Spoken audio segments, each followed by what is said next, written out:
మనం వేటితో నింపబడాలి, వేటితో నింపబడమని దేవుడు కోరాడు. నింపబడటం అంటే ఏదో కొద్దిగా కలిగి ఉండటం కాదు. ఇప్పుడు ఇది నింపబడిందా, పూర్తిగా నింపబడిందా? నా దగ్గర ఉన్న గ్లాసు నింపబడిందా? నింపబడలా, ఒక పావు వెలితిగా ఉంది, అవునా? ఇప్పుడు ఎంత ఉంది? గ్లాసులో నీళ్ళు ఉన్నాయా లేవా? కానీ పూర్ణంగా ఉన్నాయా? ఒక పావు ఉన్నాయి. ఫస్ట్ చూపించినప్పుడు ముప్పావు ఉన్నాయి, తర్వాత చూపించినప్పుడు సగమే ఉన్నాయి, తర్వాత చూపించినప్పుడు ఇందులోనే ఇంకా ఈ పావులో కూడా ఇంకొక పావు, అంటే ఇందులో కూడా సగం, పావు కంటే తక్కువ కూడా ఉండే అవకాశం ఉంది. పావు కంటే తక్కువ ఉన్నా కూడా నీళ్లు ఉన్నట్టే, నీళ్లు లేకుండా అయితే లేవు, కానీ అల్పంగా ఉన్నాయి, అల్పంగా ఉన్నాయి. దేవుడు ఏమని పిలుస్తున్నాడంటే పరిపూర్ణంగా ఉండటానికి, సమృద్ధిగా నింపబడ్డానికి మీరు శ్రద్ధ వహించండి అంటున్నాడు. వాటిల్లో మొట్టమొదటిది చెప్తున్నాను, పరిశుద్ధాత్మాభిషేకం. రక్షణానుభవంలోనికి వచ్చినటువంటి ప్రతి విశ్వాసి, పరిచారకుడు, సేవకుడు ఎవరైనా సరే, దేవుని సంబంధులందరూ కూడా ఖచ్చితంగా పరిశుద్ధాత్మ చేత నింపబడి ఉండున్నట్లుగా ప్రార్థించటం, పరిశుద్ధాత్మ నింపుదల కొరకు దేవుణ్ణి వేడుకోవటం, ఆ విషయమై ప్రత్యేకంగా శ్రద్ధ కలిగి ఉండటం, ఆత్మ పూర్ణులై ఉండున్నట్లు జాగ్రత్తగా చూసుకోవటం చాలా ముఖ్యమైన విషయం. సో మనం నింపబడవలసినటువంటి సంగతుల్లో మొట్టమొదటిగా చెప్పుకోదగ్గది ఏంటంటే దేవుని ఆత్మ చేత నింపబడటం, లేదా పరిశుద్ధాత్మ చేత నింపబడటం. దీని గురించి ఇక్కడే కాదు, 2వ అధ్యాయంలో వారు పరిశుద్ధాత్మ చేత నిండిన వారై అని ఉంటుంది. 4వ అధ్యాయంలో ఇప్పుడు నేను చూపించిన 31వ వచనంలో కూడా వారు అందరూ పరిశుద్ధాత్మ చేత నింపబడిన వారై, నిండిన వారై అని ఉంటుంది. ఎఫెసీ పత్రిక 5వ అధ్యాయము 17-18 వచనాలు మీరు కానీ చూడగలిగితే, మద్యముతో మత్తులై ఉండకుడి, దానిలో దుర్వ్యాపారము కలదు, అయితే ఆత్మ పూర్ణులై ఉండుడి అంటాడు. చూడు, మరియు మద్యముతో మత్తులై ఉండకుడి, దానిలో దుర్వ్యాపారము కలదు, అయితే ఆత్మ పూర్ణులై ఉండుడి. అనగా ఆత్మ చేత నింపబడి ఉండండి. నింపబడటం అంటే 2 విధాలా చెప్పుకోవచ్చు. కడుపు లోపల వెళుతుంది, ఫుల్గా నీళ్లు తాగాను అనుకో, పొట్ట నీళ్ల చేత నింపబడినట్లు, ఓకేనా? రైట్. పైనుంచి కింది దాకా నూనె పోసారు అనుకో, నా నెత్తిన నడినెత్తి మొదలుకొని అరికాల వరకు మొత్తం నూనె చేత నింపబడ్డాడు అని అర్థం కూడా వచ్చింది, అవునా? నీళ్ళ దానిలో మనల్ని ముంచామనుకో, మన చుట్టూ మన పైన అంతా ఏమున్నాయి, అప్పుడు మనం దేని చేత నింపబడ్డట్టు? అది మన లోపల ఉన్న ఖాళీని నింపుటే, మన చుట్టూ ఉన్నదంతా మన మీదకి వచ్చి మనల్ని కప్పుట కూడా నింపుటే. సో మన మీద కప్పుట అనేది కూడా మనం నింపబడుట అన్న దాని అర్థమే వస్తుంది. మనం తాగి నింపుకోవటం కూడా నింపబడటం అన్న. సో ఆత్మ చేత నింపబడుట అంటే ఆత్మను లోపలికి గైకొనుట, రెండవది ఆత్మ అభిషేకము చేత నింపబడుట అనే 2 అర్థాలు వస్తాయి. మద్యముతో మత్తులై ఉండకుడి, దానిలో దుర్వ్యాపారము కలదు, అయితే ఆత్మ పూర్ణులై ఉండండి అన్నాడు.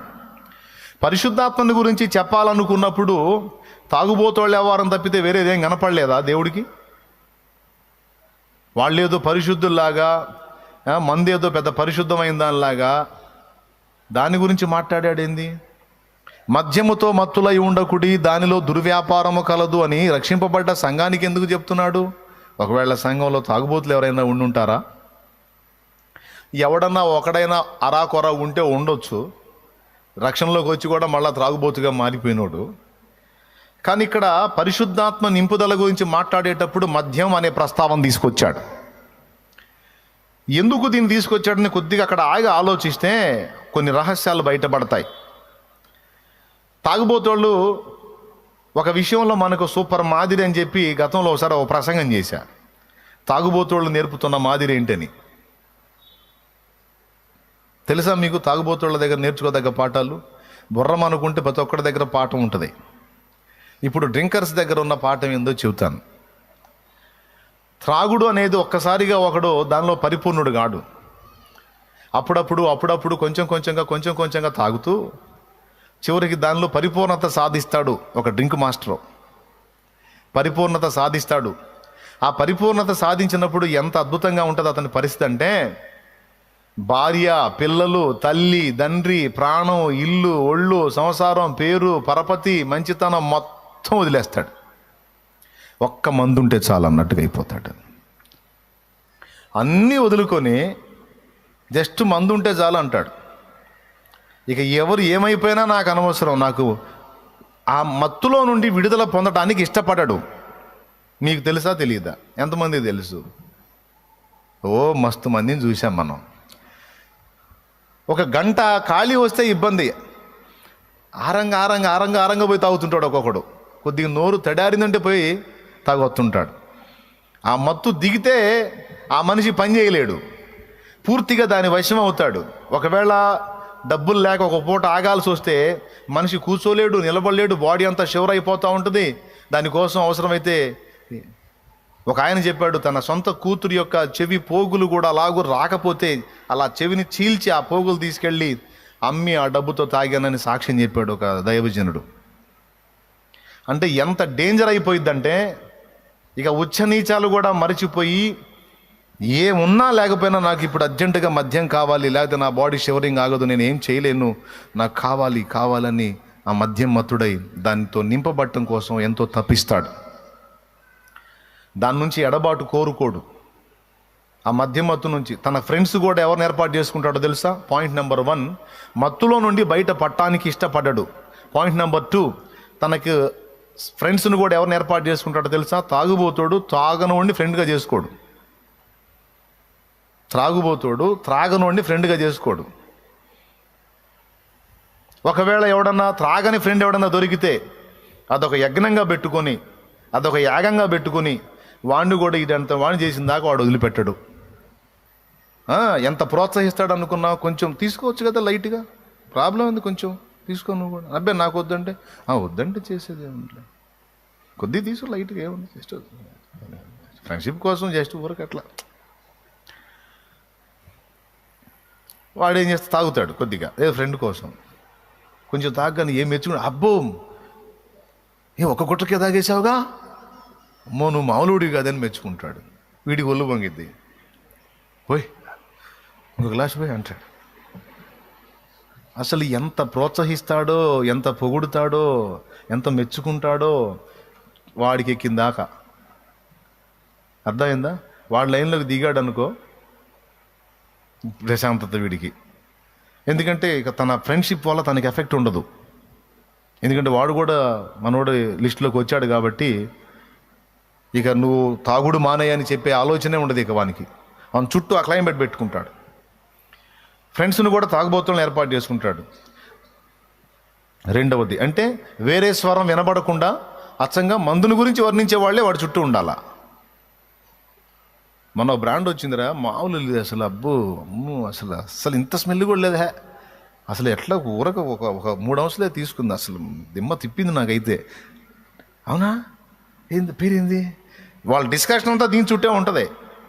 ఏ ఊరన్నా పో, మనకు అడ్రస్లు కూడా తెలియ, వాళ్ళకి మంది ఆర్డర్ ఉందో తెలిసిద్ది.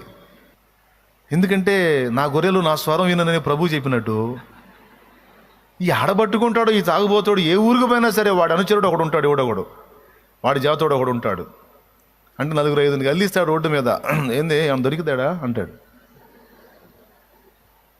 ఏంటిది అంటాడు ఎరగనోడైతే. దానోడు అనుకో, ఎందుకు దొరకదో అంటాడు. ఇటు మన జాతోడే, ఏం సరుకు దొరికిద్ది అంటాడు. అలా కలుపుకుంటారు అన్నమాట. మనకేమో అసలు మనం పోయిన అడ్రస్ కూడా మనకు తెలియదు. వాడు మంది ఆడ దొరికిద్దో చెబుతాడు. జస్ట్ 4-5 టచ్ చేసి అంటే వాడి జాతోడిని ఈజీగా గుర్తుపడతాడు. అంత చురుగ్గా ఉంటారు.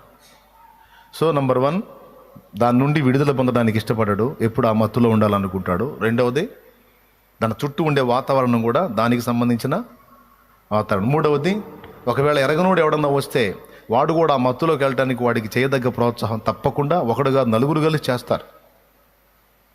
3, 4వది పరస్పర సహకార కేంద్రాలు ఏర్పాటు చేసుకుంటారు. అంటే ఏంటో తెలుసా? వీడి దగ్గర డబ్బులు ఉన్నాయనుకో, సింగిల్గా తాగడు, ఎట్టి పరిస్థితుల్లో 4 ఎంటేసుకొని పోతాడు. మన ఇంట్లో ఏమంటారో తెలుసా, సరే వచ్చి డబ్బులు వచ్చినాయి, తాగి సచ్చేవాడు ఒకటి తాగి సావచ్చు కదా, నలుగురు వేసుకొని పోతావేం రోగం నీకు అంటారు లేడీస్. అంటే వీళ్ళ ఫీలింగ్ ఏంటంటే ఈడు తాగి పాడు చేసేది కాక నలుగురు తీసుకెళ్ళి పోపిచ్చి డబ్బులన్నీ కాజేస్తున్నాడని. నో, కాజేయట్లా, అతడు బ్యాంకులో వేసుకుంటున్నాడు డబ్బులు. అయితే బ్యాంకులు వీడి దగ్గర పైసలు వచ్చినప్పుడు తీసుకెళ్ళి నలుగురికి తాపించడం వెనక ఆంతర్యం ఏంటో తెలుసా? పరస్పర సహకార కేంద్రాలను ఏర్పాటు చేసుకుంటున్నాడు. రే, నా దగ్గర డబ్బులు ఉన్నప్పుడు నేను తాపుతున్నా కనుక నాకు లేనప్పుడు మర్యాదగా మీరు కూడా, అది దాన్నే పరస్పర సహకార కేంద్రం అనుకుంటారు అన్నమాట. దేవునికి స్తోత్రం. ఇప్పుడు వీడి దగ్గర డబ్బులు లేవనుకో, నలుగురు ఉన్నారు వీడికి, రోజు ఒకటి టచ్ చేస్తాడు. ఏంద్రా ఏం లేవురా ఉందా అంటే, ఇది ఆల్రెడీ తాగున్నాడు వాడి దగ్గర. కృతజ్ఞత అంత లేక నాలుగు టచ్ అవుతాడు. మీరు కృతజ్ఞత గలవారై ఉండు అన్నది నెరవేరుస్తారు వాళ్ళు. స్తోత్రం. హల్లెలూయా. తీసుకెళ్ళి తాపిస్తాడు. అట్లాగా ఏ తాగుబోతుందని మీరు గమనించండి. సింగిల్గా తాగరు. సింగిల్గా తాగాడంటే ఖచ్చితంగా అతడు తొందరలో మారిపోతాడు, ఎక్కువ కాలం ఆ తాగుడులో నిలవలేడు. బృందంగా కూర్చొని తాగుతారు చూడు, బృంద తాగుబోతులు, వాళ్ళు మాత్రం పొరపాటును కూడా మారరు. కష్టం. ఇక దేవుడే వాళ్ళని స్పెషల్గా జుట్టు పట్టుకొని లాక్కొస్తే తప్ప సామాన్యంగా మాత్రం కష్టం. ఎందుకంటే అంత ఐక్యతను కలిగి ఉంటారు కాబట్టి, ఒకడు ఏదైనా జారిపోతే మిగిలిన నలుగురు వాడిని అవసరమైతే బ్రెయిన్ వాష్ చేసైనా సరే మళ్ళీ మందు ఆపిస్తారు. అలాంటి ఏర్పాటు ఉంటుంది వాళ్ళకి. నేను చెప్పేది జోక్ కాదు, నిజంగా 4 సంగతులు చెప్పా. మొట్టమొదటిది, దాని నుంచి ఎడబాటుని ఇష్టపడ్డాడు. అవునా? ఎప్పుడు ఆ మత్తులో ఆ మందు పూర్ణుడై మత్తు వశుడై ఉంటాడు, మందు వశుడై ఉంటాడు. రెండవది ఏంటిది? కొత్తవాడు పరిచయం వస్తే వాడిని కూడా సీనియర్ తాగుబోతుని చేసిన దాకా వీడు ప్రశాంతంగా ఉండడు, ఒక యజ్ఞంలాగా పెట్టుకుంటాడు. మూడవది, తన దగ్గర సమృద్ధి ఉన్నప్పుడు తనతోనే ఉంచుకోడు, ఇతరులు కూడా భాగం పంచుతాడు. ఎందుకు? అవసరంలో వాళ్ళు కూడా పరస్పర సహకార కేంద్రాలను ఏర్పాటు చేసుకుంటాడు. నాలుగవది, తన చుట్టూ దాని గురించి మాట్లాడే మాటలనే ఏర్పరచుకుంటాడు, కానీ వేరే టాపిక్స్ తీసుకొస్తే ఇష్టపడ్డాడు అక్కడ ఉండటానికి. 4. ఓకేనా? 5వది, ఆ మత్తులో ఉండటానికి ఇష్టపడి ఎంత అవమానాన్నైనా సహించడానికి ఇష్టపడతాడు. చూడు ఎంత త్యాగం. ఇంట్లో పడేసి భార్య తన్నినా సరే కాలుతో అంటుంటాడు, కానీ నన్ను కొడతావు అనడు. తన్నినా పర్లా, నాకు మందే కావాలా. పిల్లలు తన్నినా పర్లా, నాకు మందే కావాలా. బజార్లో లాగి ఒకటి తన్నినా సరే నాకు మందే. మానుకుని దీన్ని తాగటం వల్ల కదా నాకు అవమానం అనుకోడు. ఎన్ని అవమానాలు సహిస్తాడో, ఎంత త్యాగం చేస్తాడో ఒక తాగుబోతు, మీకేం తెలుసు? ఆ మురిగుంట్లో పంది నువ్వు ఏం తేడా ఉందిరా అన్నా సరే అవన్నీ నాకు బట్టం అంటాడు. ఘోరమైన అవమానాలు, తృణీకారాలు ఇంట బయట అయినా సరే భరిస్తాడు, కానీ మందును మాత్రం వదిలిపెట్టడానికి ఇష్టపడ్డు. సామాన్యమైన విషయం ఇది. 5 రాసుకున్నారా? 6వది, తన కష్టార్జితమంతా దానికే వెచ్చిస్తాడు. ఒక రకంగా చెప్పాలంటే, నేను పుట్టిందే దానికోసం, నేను బ్రతుకుతుందే దానికోసం, అవసరమైతే దానికోసం నా ప్రాణమే పెడతానన్నంత సమర్పణ కలిగి ఉంటాడు ఒక తాగుబోతు. రాసుకో నాయన. 6వది, కృతజ్ఞతా బుద్ధి గలవాడు, పరస్పర సహవాసాన్ని ఇష్టపడేవాడు, దాని నుంచి ఎడబాటు కోరుకోనివాడు, అవమానాలను కూడా సహించడానికి ఇష్టపడేవాడు, తన కష్టార్జితమంతా దానికే వెచ్చించడానికి సమర్పణ కలిగినవాడు. ఈ మాటలన్నీ మనకు సంబంధించినవి కదా, ఈ చివరి వచ్చేవాడి వచనాలు. కానీ మొత్తం తాగుబోతుడు చూపిస్తున్నాడు చూడండి. ఓకేనా?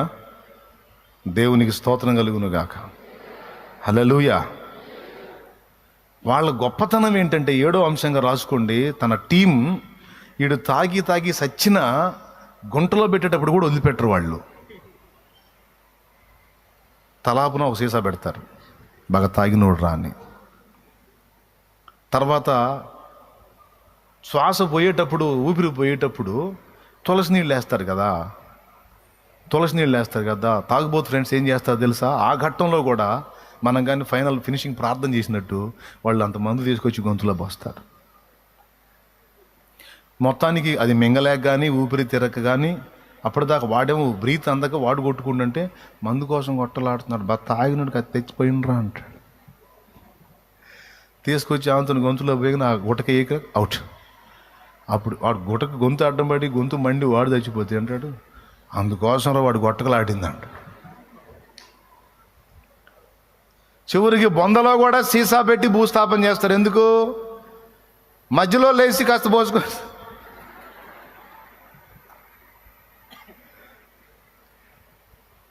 ఇట్లాగా 7 సంగతులు మీరు మచ్చుతున్నలాగా మీకు చెప్పింది. అంటే మరణం వరకు నమ్మకంగా ఉంటారు వాళ్ళు మందుకి. మరణంలో కూడా మందుని ఎడబాయరు. ఒకవేళ వాడు ఎడబాసినా పక్కన ఉన్న వాళ్ళు ఎడబాయనీరు. బొందలో కూడా సీసా పెడతారు. మీకు తగిలే ఉంటారు. ఎవరైనా తగిలారా? మీకు చేతులు ఎత్తండి. మరి ఏముంది? త్రాగుబోతు దగ్గర పాఠం లేదా? ఒక త్రాగుబోతు వాడు ఒక దానికి కనెక్ట్ అయిపోయి సమస్తాన్ని వదిలిపెట్టి దానికే తన జీవితం అంతా అంకితం అయిపోయినట్టుగా, ఒక దేవుని సంబంధి అయిన వాడు నిజంగా పరిశుద్ధాత్మక అలా అంకితమై దేవుని వశమైపోతే, ఒక త్రాగుబోతు వాడు 10 మంది జీవితాలను పాడు చేసేదానికి దాని జీవితాన్ని ఉపయోగిస్తే వాని జీవితాన్ని, ఒక దేవుని సంబంధి అయిన వాడు దేవుని ఆత్మకు నిజంగా అలా అప్పగించుకుంటే ఎంత మందికి దీవెనో తెలుసా? అది పాఠం ఇక్కడ. జస్ట్ దాన్ని మందు తీసేసి దేవుని ఆత్మ పెట్టంతే. యేసు అని పెట్టు, మందు తీసే. మద్యముతో మత్తులై ఉండకండి, దానిలో దుర్వ్యాపారము కలదు. అయితే ఆత్మపూర్ణులై ఉండండి. ఆత్మపూర్ణుడు అవ్వటం అంటే ఏమిటి? ఆత్మపూర్ణుడు అవ్వటం అంటే ఏమిటో తెలుసా? చాలామంది ఆత్మపూర్ణులు అవ్వటం అంటే ఉన్న స్థలములో కదిలిపోయి పక్కోళ్ళని వెనకోళ్ళని ముందోళ్ళని పెటాపెటా బాధటం, ఉన్న కాడికి గావు కేకలు వేయటం ఆత్మపూర్ణులు అవ్వటం అనుకుంటారు. అది కాదు ఆత్మపూర్ణులు అగుట అంటే. మద్యముతో మత్తుడైపోయిన వాడు, మద్యవశుడైపోయిన వాడు దాని నుండి ఎడబాటు కోరనట్లే దేవుని ఆత్మచేత నింపబడిన వాడు, దేవుని ఆత్మ పూర్ణుడైన వాడు దేవునిని విడిచి ఒక గడి అయినా ఉండలేడు. ఇది ఒక సాక్ష్యం. ఆత్మపూర్ణుడైన వాడి లక్షణాలు ఇవి. రాసుకో. ఇంట్రెస్ట్ ఉంటే, నువ్వు పెద్ద మేధావి అయితే రాయాల్సిన అవసరంలా, లేకపోతే మర్యాదగా పెన్ను పేపర్ తీసుకొని రాసుకో. ఆత్మపూర్ణుడైన వాడి లక్షణాలు చెబుతున్నాను వినండి. ఒకడు ఆత్మవశుడైపోతే, ఆత్మపూర్ణుడైపోతే, మద్యం మత్తుడైన వాడు మద్యం నుండి విడుదల పొందనోళ్ళక ఎప్పుడు దాని వశంలో ఉండటానికి ఇష్టపడ్డట్టే, దేవుని ఆత్మపూర్ణుడైన వాడు ఎప్పుడు దేవునితో సహజీవనం కోసమే వెంపర్లాడతాడు. ఆ దేవునిని తనకు వేరు చేసే వాళ్ళని అవసరమైతే సమస్తాన్ని వదిలిపెట్టడానికి ఇష్టపడతాడు, కానీ దేవుణ్ణి వదలడానికి మాత్రం ఇష్టపడడు. ఆత్మపూర్ణుడైన వాడు నిరంతరం దేవుని సాహచర్యంలో, దేవుని మాట, దేవుని పాట, దేవుని ఆలోచన, దేవుని పరిశుద్ధులు, దేవుని సంఘం, దేవుని పని, దేవుడు దేవుడు దేవుడు దేవుడు దేవుడు.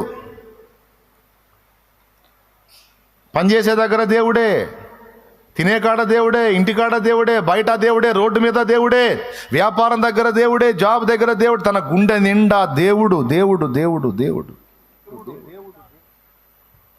లోకానుసారమైన ముచ్చట్లు ఎవడన్నా చెప్పడానికి దగ్గరకు వస్తే వాంతో ఉండటానికి ఇష్టపడ్డాడు. తాగుబోతుడు వేరే టాపిక్స్ దగ్గర ఉండనట్టు. దేవుని ఆత్మ వశుడైపోయిన వాడు వేరే టాపిక్స్, లోకాభిరామాయణం అని చెప్తే వినడం. అదే దేవుని మాటలు చెప్పు, దేవుని సంబంధాల వ్యవహారం చూడు, అక్కడ పోయి కూర్చుంటాడు. ఆ వ్యవహారంలో ఉండటానికి ఇష్టపడతాడు. నేను చెప్పిన సంగతులన్నీ జస్ట్ తాగుబోతుడికి దేవుని ఆత్మపూర్ణుడికి పోలిక ఎందుకు నేను తేల్చానంటే, ఇక్కడ ఎఫ్ఎస్సి పత్రికలో ఆ లింక్ చూపించాడు కాబట్టి నేను అది చూసి ఈ పాఠం చెప్తున్నాను అన్నమాట. దేవుని ఆత్మపూర్ణుడైన వాడు, పరిశుద్ధాత్మ పూర్ణుడైన వాడు ఎన్ని అవమానాలైనా ఇష్టపడతాడు కానీ, తట్టుకుంటాడు కానీ దేవుణ్ణి విడిచి బతకలేడు. నువ్వు దెబ్బలు కొట్టు, ఉమ్ముయి, బురదలో పొర్లిచ్చి తన్ను, ఏమన్నా చేయి, తాగుబోతాడు ఆ మత్తును విడవడానికి ఇష్టపడినట్లు దేవుని ఆత్మవశుడైన వాడు ఎవడిన్ని అవమానాలు పరిచినా దేవుని నుండి వేరవడానికి ఇష్టపడ్డాడు. ఇది ఆత్మపూర్ణ లక్షణం. మొదటిది, దేవుని నుండి ఎడబాసి ఉండలేడు, దేవుని కోసం ఎన్ని అవమానాలైనా సహిస్తాడు. మూడవది, తన సహవాసం కూడా లోకానుసారులతో ఉండడానికి ఇష్టపడ్డాడు, దేవుని ఆత్మ సంబంధులతోనే తన ఫ్రెండ్షిప్ ఏర్పాటు చేసుకున్నాడు. ఆత్మపూర్ణుడు లక్షణాలు ఇవి. సహవాసమే ఇష్టపడతాడు కానీ లోకానుసారుల స్నేహాన్ని ఉండడానికి ఇష్టపడ్డాడు. నాలుగవది, తాగుబోతుడు తన కష్టార్జితం అంతా దానికే దారాదత్తం చేసినట్టు ఒక దేవుని పరిశుద్ధాత్మ పూర్ణుడు తన జీవనం మొత్తం దేవునికి అంకితం చేసుకొని బతకడానికి ఇష్టపడతాడు. బ్రతుకుట క్రీస్తే చావైన మేలే, బ్రతుకుట. ఏం బాబు, ఏం బాగా పిచ్చి ముదిరినట్టుందే, బాగా పిచ్చి నశనానికి అంటున్నట్టుందిగా. అంతా క్రీస్తే, బతికితే క్రీస్తే లేకపోతే లేదంటున్నావే. ఓయబ్బో, ఆత్మపూర్ణుడైన వాడు పలికే మాట, బ్రతుకుట క్రీస్తే చావైన మేలే, బ్రతుకుట క్రీస్తే చావైన మేలే, క్రీస్తుకు హత సాక్షిగా మారేదా, క్రీస్తుకు హత స్తెఫను వలె సాగేదా, నే సాగేద యేసునితో నా జీవిత కాలమంతా, నే సాగేద యేసునితో నా జీవిత కాలమంతా. దేవునికి మహిమ, హల్లెలూయా.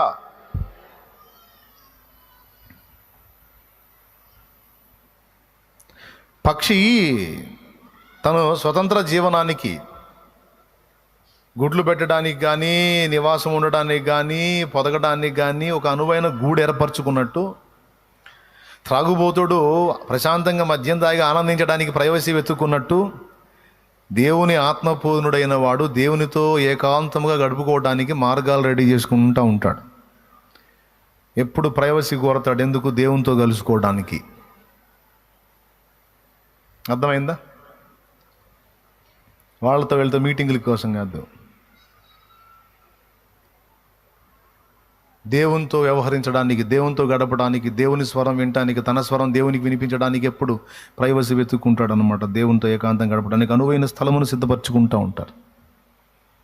వాళ్ళ మైండ్ అంతా అడ్డే లాగుతూ ఉంటుంది. ఆత్మపూర్ణులైన వాళ్ళ మనసంతా కూడా కాస్త దేవునితో గడపాలి, దేవుని దగ్గర కూర్చోవాలి, ఏకాంతం ప్రార్థన చేసుకోవాలి, వాక్యం ధ్యానం చేయాలి, సువార్త ప్రకటించాలి, ఇంకా దేవుని కోసం నేనేం చేయాలి, సమయం కొంచెమే ఉంది, ఆయుష్కాలం తరిగిపోతుంది, నా రోజులు లెక్క దగ్గరకు వస్తుంది, ఎంతవరకు ఉంటానో తెలియదు, అర్థవంతంగా ఖర్చు పెట్టాలి, ఎట్లా దేవుడు పని చేయాలి, ఇంకా చేయాలి, ఈ మైండ్తో ఉంటారు ఆత్మపూర్ణులు.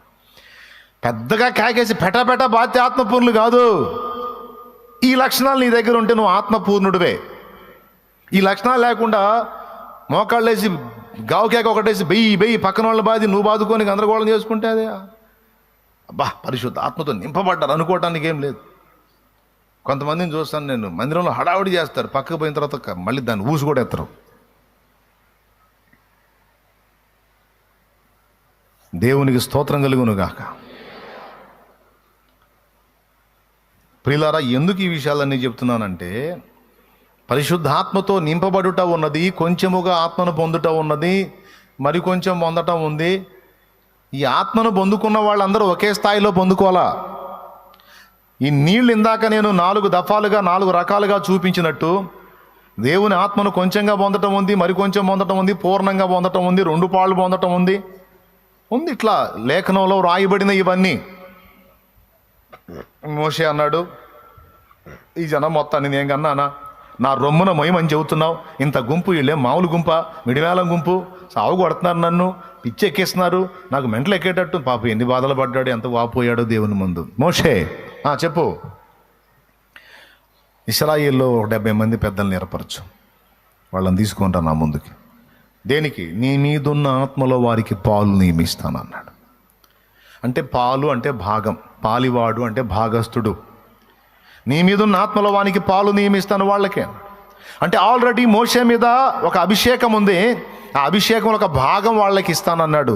మోషే మీద ఉన్నటువంటి ఆ విస్తారమైన అభిషేకంలో ఒక పాలు వాళ్ళకి ఇస్తేనే 70 మంది మీదకి వచ్చింది అభిషేకం, ఒక భాగం. అంటే మోషే మీద ఏ రేంజ్లో ఉందో చూడు దేవుని ఆత్మ ప్రభావం. ఓయ్ వింటున్నారా? ఒక మోషే మీద ఉన్న అభిషేకం కొంత భాగం పంచితే 70 మంది మీదికి వచ్చింది. అంటే అంతకుముందు ఆ 70 మంది మీద ఉన్న ప్రభావం ఒక్కడి మీద ఉందని అర్థం. ఒక మోషే ఈజ్ ఈక్వల్ టు 70 మంది, 70 మంది ఈజ్ ఈక్వల్ టు ఒక మోషే. అందుకే కొంచెం అభిషేకం కలిగి పెద్ద పని చేయాలంటే యాడ్ చేస్తా? నీ శక్తి ఎంతో నీ పని అంతే. పెద్ద పని చేయాలో అది పెద్ద శక్తి దేవుడు ఇవ్వాల్సిందే, అది పొందాల్సిందే. ఒక పాలు ఎలీషా ఏమడిగాడు? నీ మీద ఉన్న ఆత్మలో 2 పాళ్ళు నా మీదికి వచ్చినట్లు. ఏంది 2 పాళ్ళు భాస్వరం, 3 పాళ్ళు నత్రజని? ఏంది 2 పాళ్ళు 3 పాళ్ళు? ఏంది ఇది? దేవుని ఆత్మ అంటాడు మళ్ళా నీ మీద ఉన్న ఆత్మలో 2 పాళ్ళు అంటే నీవు కలిగి ఉన్న పరిశుద్ధాత్మ శక్తిలో 2 భాగములు నా మీదికి వచ్చినట్లు పంపమన్నాడు, అడగమన్నాడు. మలాకీ గ్రంథము 2:15 చూస్తే కొంచెముగానైనను దైవాత్మ పొందిన వాళ్ళలో ఎవడు ఇలాగూ చేసి ఉండలేదని ఉంది చూడు. 2:15 కొంచెముగానైనను దైవాత్మ నొందిన వారిలో ఎవరునూ ఇలాగున చేయలేదు. యోహాను సువార్తలో ఏముందో చూడు. తండ్రి తాను పంపిన వానికి కొలత లేకుండా ఆత్మను అనుగ్రహిస్తాడన్న చూడు. యోహాను సువార్త 3వ అధ్యాయం 34వ వచనం చదువు. ఎలయనగా దేవుడు తాను పంపిన వానికి కొలత లేకుండా ఆత్మను అనుగ్రహించు. కొలత లేకుండా ఆత్మను అనుగ్రహిస్తాను అన్నాడు. ఎవరికి? తాను పంపిన వానికి. అంటే యేసు ప్రభుకి కొలత లేని ఆత్మ. అంటే మిగిలిన వాళ్ళందరికీ వాళ్ళ స్థాయికి తగ్గ కొలతతో ఆత్మ. ఇందులో కొంచెంగా ఆత్మను పొందటం ఉంది, 2 పాళ్ళు పొందటం ఉంది. ఇందులో భాగాలు ఉన్నాయి. మళ్ళా స్తోత్రం. ఇవన్నీ పక్కన పెట్టి ఆత్మ పూర్ణులై ఉండుట అనే మెట్టు కూడా ఒకటి ఉంది. ఇప్పుడు చెప్పండి, నేను చెప్పినట్టు ఇందాక పావు భాగం నిండింది, అరభాగం నిండింది, 30కి నిండింది, ఫుల్గా కూడా నింపొచ్చు. ఇప్పుడు ఇది 30కి భాగం అనుకోండి, కొంచెం నీళ్ళు ఇవ్వండి.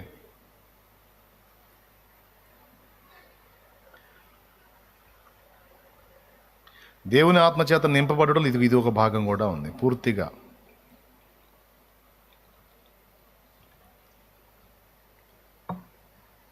పూర్తిగా ఆత్మ పూర్ణుడైన వాడు చివరికి ఆత్మ వశమైపోతాడు. అర్థమైందా? పూర్తిగా ఆత్మ పూర్ణుడైన వాడు ఒక మద్యపాని మద్యానికి వశమైనట్టు ఆత్మపూర్ణుడు ఆత్మ వశమైపోతాడు. అలా వాళ్ళు ఆత్మపూర్ణులై పరిశుద్ధాత్మ వశులైనందున దేవుడు వాళ్ళని తాను కావాలనుకున్న చోటుకు నడిపించుకున్నాడు. అర్థమైందా?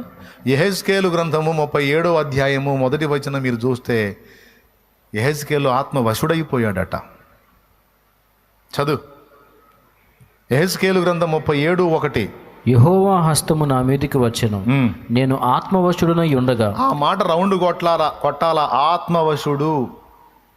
నేను ఆత్మవశుడనై ఉండగా. వశము అంటే పరిశుద్ధాత్మ వశమైపోయాను. ఇక నా వశంలో నేను లేను. మరి ఎవరికి నన్ను నేను వశపరచుకోలేదు. మరి ఎవరి వశమయ్యావయ్యా? నీ వశంలో లేవు. మరి ఎవరి వశంలో లేవు అంటే ఆత్మవశుడనయ్యాను. ఆత్మ నన్ను లీడ్ చేయటం మొదలుపెట్టాడు. ఇక నా ఇష్టం వచ్చినట్టు నేను పోవటం కాదు. ఆ ఆత్మ తానే తన చిత్తము చొప్పున నన్ను నడిపిస్తూ వచ్చాడు. అది ఆత్మపూర్ణుడి లక్షణం. కొంచెంగా ఆత్మతో నింపబడ్డవాడు, మిగిలిన సరుకు లోకంతో నింపబడ్డవాడు కాస్త ఇటు లాగుతాడు, కాస్త అటు లాగుతాడు. కొద్ది గొప్ప నింపబడ్డవాడు పూర్తిగా నింపబడకుండా అరాకొర పావు ఆఫ్ నింపబడ్డవాడు ఆఫ్ ఆత్మతో నింపబడితే ఆఫ్ లౌకిక ఆత్మతో నింపబడతాడు. అర్థం కాలేదా? సగం మంచినీళ్ళు సగం పెట్రోల్ లాగా, సగం మంచినీళ్ళు సగం నూనెలాగా. 2 కలిసి ఉంటాయా? దేనికి సపరేటే. అర్థం కాలేదా ఎలారా? అట్లాగే మనకి ఈ ఛాన్స్ ఉందన్నమాట. లౌకిక ఆత్మతో నింపబడుట ఉన్నది, దైవాత్మతో.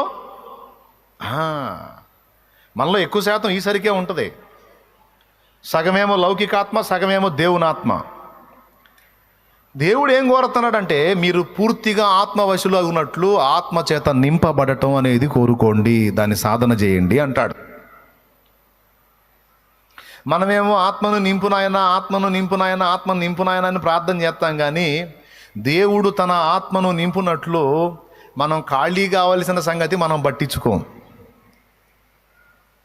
దేవునికి స్తోత్రం కలుగును గాక.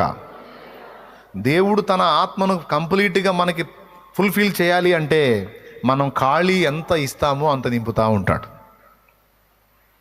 దేవునికి మహిమ. దీని గురించి ఒక దైవజనుడు ఒక అద్భుతమైన నిర్వచనం చెప్పాడు. సార్, మొన్న మా ఇంట్లో కూటం జరిగింది, 10 మంది వచ్చారండి, ఇల్లు మొత్తం ఫుల్ అయిపోయింది అన్నాడు. 10 మంది వచ్చారు, ఇల్లు మొత్తం ఫుల్ అయిపోయింది సార్ అన్నాడు. ఓ సంతోషం. మళ్ళీ మరుసటి వారం వచ్చి, మొన్న వారం కూడా మా ఇంట్లో కూటం జరిగిందండి, 15 మంది వచ్చారు, ఇల్లు మొత్తం ఫుల్ అయిపోయింది అన్నాడంట. అదే 10 మందికి ఇల్లు ఫుల్ అయినప్పుడు 15 మందికి ప్లేస్ ఉండదు. మళ్ళీ ఏమన్నాడు, 15 మంది వచ్చారు సార్, ఇల్లు ఫుల్ అయిపోయింది అన్నాడు. మళ్ళీ 3వ వారం వచ్చి, మొన్న మా ఇంట్లో కూటం జరిగింది, 20 మంది వచ్చారు, ఇల్లు మొత్తం ఫుల్ అయిపోయింది అన్నాడు. 4వ వారం కనపడి, మొన్న వారం కూడా కూటం జరిగింది, మా ఇంట్లో 30 మంది వచ్చారు, ఇల్లు మొత్తం ఫుల్ అయిపోయింది అన్నాడు. నేను అడిగాను, ఏనాయనా మీ ఇల్లు ఏమన్నా రబ్బర్ బ్రాండ్లా సాగుతుందా? 10 మంది వస్తే ఆ స్థాయికి, 15 మంది వస్తే ఇంకొంచెం, తర్వాత ఇంకొంచెం, 30 మందికి 3 అంతలు సాగిందా ఇల్లు? మీకు ఎట్లుంది ఇది? హాస్యాస్పదంగా లేదు? హాస్యాస్పదంగా లేదా? 10 మందికి ఫుల్ అయినప్పుడు 30 మందికి ఖాళీ ఎక్కడ ఉందండి? మరో 20 మందికి ఉంటుంది ఛాన్స్. ఎలా అంటే అప్పుడు ఆయన చెప్పాడు అనమాట, మా ఇంట్లో కూటం జరిగింది, ఇంటికి 10 మంది వచ్చారు, ఇల్లు మొత్తం ఫుల్ అయిందంటే అర్థం ఏంటంటే, బెడ్ ఉన్న స్థానంలో బెడ్ ఉంది, బీరువా ఉన్న స్థానంలో బీరువా ఉంది, ఫ్రిడ్జ్ ఉన్న ప్లేస్లో ఫ్రిడ్జ్ ఉంది, మిగిలిన ఐటమ్స్ ఎక్కడే ఉన్నాయి, ఉన్న గ్యాప్లో కూర్చున్నారు, ఇల్లు ఫుల్ అయిపోయింది. వాస్తవేగా? ఎట్ట ఫుల్ అయింది? సగం మనుషులతో, సగం సామాన్లతో. స్తోత్రం. మరుసటి వారం 15 మంది వచ్చారు, అప్పుడు కొన్ని వస్తువులు బయట పెట్టాం, ఇక మిగిలిన వస్తువులు, వ్యక్తులు సరిపోను, ఫుల్ అయిపోయింది. మరుసటి వారం 20 మంది వచ్చారు, అప్పుడు మరికొన్ని వస్తువులు తీసి బయట పెట్టాం, మొత్తం గదంతా ఖాళీ చేశాం, 20 మంది పట్టారు, సరిపోయింది, ఫుల్ అయింది. ఎందుకంటే ఇంట్లో సామాను పంచలో పెట్టాం. ఇప్పుడు 4వ వారం 30 మంది వచ్చారు, ఇప్పుడు ఏం చేసాం? గదిలో సామాను బయటికి వెళ్ళిపోయినాయి కదా ఆల్రెడీ, పంచలో కూడా పూర్తిగా పంచ కూడా ఖాళీ చేసి బయట పెట్టేశాం. అప్పుడు మెయిన్ గదిలో 20 మంది, పంచలో 10 మంది, మొత్తం కలిపి 30 మంది, ఇల్లు ఫుల్ అయిందంట. ఇక్కడ పాఠం ఏంటంటే, వ్యక్తులు పెరిగే కొద్దీ ఇల్లు ఖాళీ అవ్వాల్సి వచ్చింది. నన్ను ఆత్మపూర్ణునిగా చేయి, పరిశుద్ధాత్మ పూర్ణునిగా చేయి. హల్లెలూయా, గ్లోరీ గ్లోరీ గ్లోరీ. అమ్మా గ్లోరీయే, అయ్యా గ్లోరీయే. అయితే ఆయన నిన్ను తన ఆత్మతో పూర్తిగా నింపునట్లు ఆయన ఏమంటాడంటే, నాకు స్థలమీ అంటాడు, చోటి అంటాడు. చోటేంది ప్రభా, వచ్చేసేనా నీ ఆత్మతో నింపునాయన అంటే, ఎక్కడుందిరా? లౌకిక ఆత్మతో 3 భాగాలు నింపబడి 1 భాగమే కదరా ఖాళీ ఇచ్చింది. ఆ కొంచెంలో ఏముంది? 3 భాగాలు లౌకికాత్మతో నింపబడి, 1 భాగం పరిశుద్ధాత్మతో నింపబడి ఉన్న వ్యక్తి వ్యవహారం ఎట్లుంటుందో తెలుసా? 3 భాగాలేమో లోకంలో తిరుగుతూ ఉంటాడు, ఎప్పుడన్నా 1 భాగం మాత్రం హల్లెలూయా స్తోత్రం అంటుంటాడు. హల్లెలూయా. సగం లౌకికాత్మతో, సగం దేవుని ఆత్మతో నింపబడ్డవాడు, సగమేమో దేవుని మాటలు పలుకుతాడు, సగమేమో లోకం మాటలు మాట్లాడతాడు. 3 భాగాలు దేవుని ఆత్మతో నింపబడి 1 భాగమే లౌకికాత్మతో నింపబడ్డవాడు, తన చర్యల్లో 3 భాగాలు, 3 వంతులు దేవునికే అనుసంధానమై ఉంటాయి. 1 వంతు మాత్రం ఎక్కడో చోట లోకంలో కనబడుతుంటాడు. పూర్తిగా పరిశుద్ధాత్మతో నింపబడి లౌకికాత్మకు అసలు స్థానం లేకుండా చేసిన వాడు ఇక తన వశంలో తను ఉండడు. ఒక ఫిలిప్పు వలె, స్టెఫను వలె, పౌలు వలె, యెహెజ్కేలు వలె దేవుని ఆత్మ పూర్ణుడైన వాడు దేవుని ఆత్మ వశుడైపోతాడు.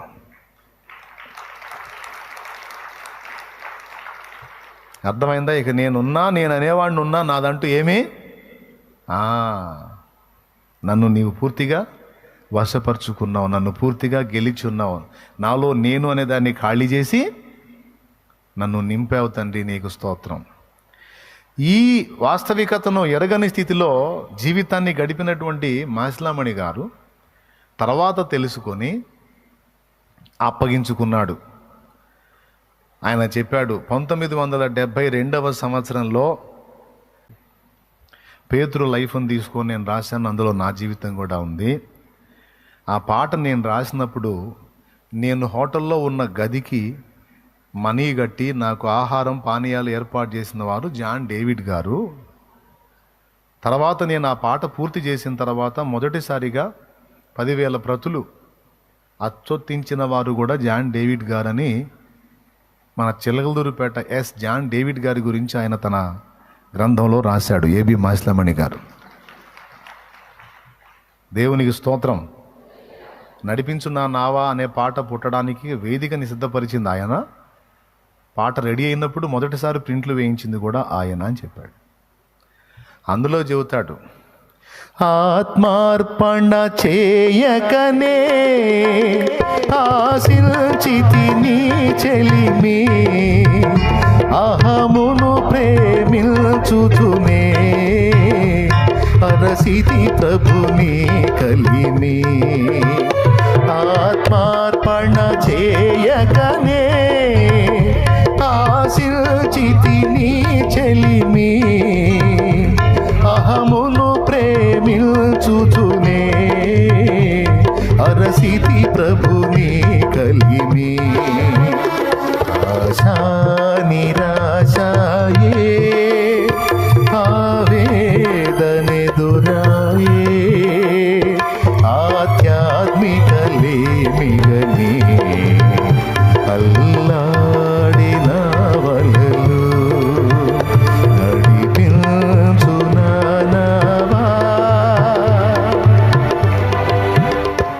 మాటలు చూద్దాం. ఆత్మార్పణ చేయకనే ఆశించితి నీ చెలిమి. నీతో స్నేహం చేయాలనుకున్నాను, కానీ సగం లౌకిక ఆత్మతోనూ సగం దేవుని ఆత్మతో ఉన్నా. సంపూర్ణంగా ఆత్మార్పణ చేస్తే నా ఆత్మను నీ వశంలోకి తీసుకొని నీ ఆత్మచేత నన్ను నింపి నీ ఆత్మానుసారంగా నన్ను తిప్పేవాడివి.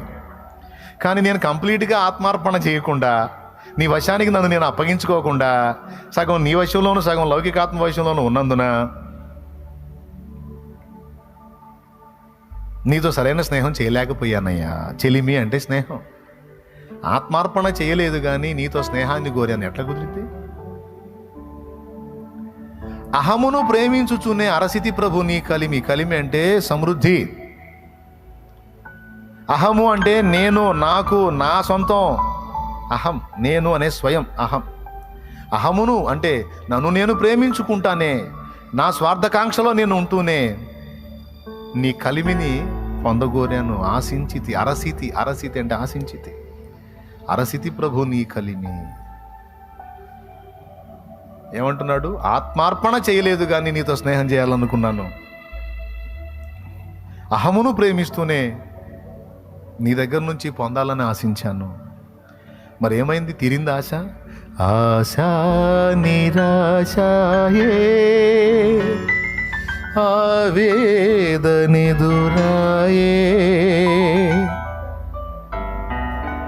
నేను ఆశపడుతున్నాను, పొందాలనుకుంటున్నాను కానీ పొందలేకపోతున్నాను, ఏం జరుగుతుందో అని ఆవేదన స్టార్ట్ అయింది. అంతేకాదు, ఫుల్గా ఉండాల్సిన నా వలలన్నీ ఆధ్యాత్మిక అంటే ఆత్మీయ లేమితో ఖాళీ అయిపోయాయి, అల్లాడిపోతున్నాయి. అయ్యా, ఎక్కడో తేడా పడ్డాను. ఇంకొద్దు నాయన. చివరి చరణం. ప్రభు యేసుని శిష్యుడనై ప్రభు ప్రేమలో పాదుకొని ప్రకటింతును లోకములో పరిశుద్ధుని ప్రేమ కథ. పరమాత్మ ప్రోక్షణతో పరిపూర్ణ సమర్పణతో ప్రాణంబును ప్రభు కొరకు పానార్పణము చేతు. ప్రాణంబును ప్రభు కొరకు పానార్పణము చేతు.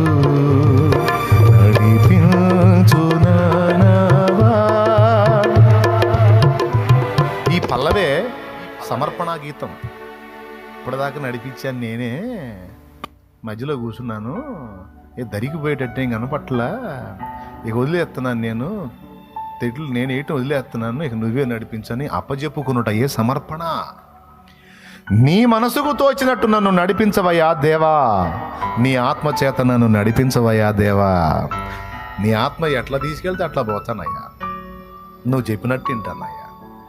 ఇక నా పెత్తనం నేను చేయనయ్యా, నీ దయ అయ్యా. ఫిలిప్పు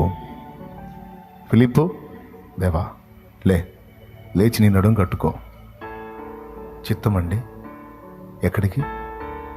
ఎక్కడి నుండి బయలుదేరి యెరూషలేము నుండి గాజాకు వెళ్ళే త్రోవను కలుసుకో. చిత్తం ప్రభా, త్వరగా వెళ్ళు. నడుస్తూ వెళ్తా ఉన్నాడు. ఎప్పుడైతే దేవుని స్వరం విని నడక మొదలుపెట్టాడు, ఇక ఆత్మ ఆమెతో ఆయన తీసుకొని పోయాడు. పరిశుద్ధాత్మ ఆయన తీసుకుని వెళ్ళిపోయాడు. కాలి నడక కాదు, ఇక గాలి ప్రయాణం.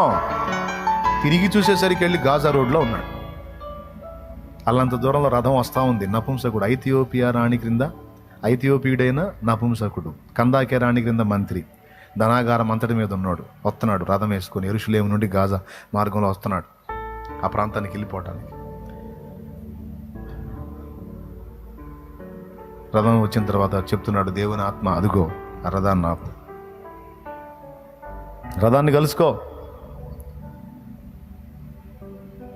ఆ రథం దగ్గరికి వెళ్ళాడు. రథం వస్తుంది, చకచక గుర్రాలు బరిగెత్తుతున్నాయి. దగ్గరికి వెళ్ళాడు. అతడు చదువుతున్నాడు. మేము తెలియజేసిన సమాచారము ఎవడు నమ్మెను? యెహోవా బాహు ఎవరికి బయలుపరచబడెను అని మొదలుపెట్టి చదువుతున్నాడు పెద్దగా. అతనికి స్వరూపమైనను సొగసైనను లేదు, మనుషులు చూడనొలని వానిగా అతడు చేయబడ్డాడు. మన అతిక్రమముల నిమిత్తము ఆయన గాయపరచబడ్డాడు, అతడు పొందిన దెబ్బల చేత మనకు స్వస్థత కలుగుచున్నది. ఆ మాటలు చదవనిచ్చి, సోదరా నీవు చదువుచున్నది ఏమిటో గ్రహించావా? అయ్యా బాయ్ ఆపు, నేను చదివింది నీకు వినబడిందా?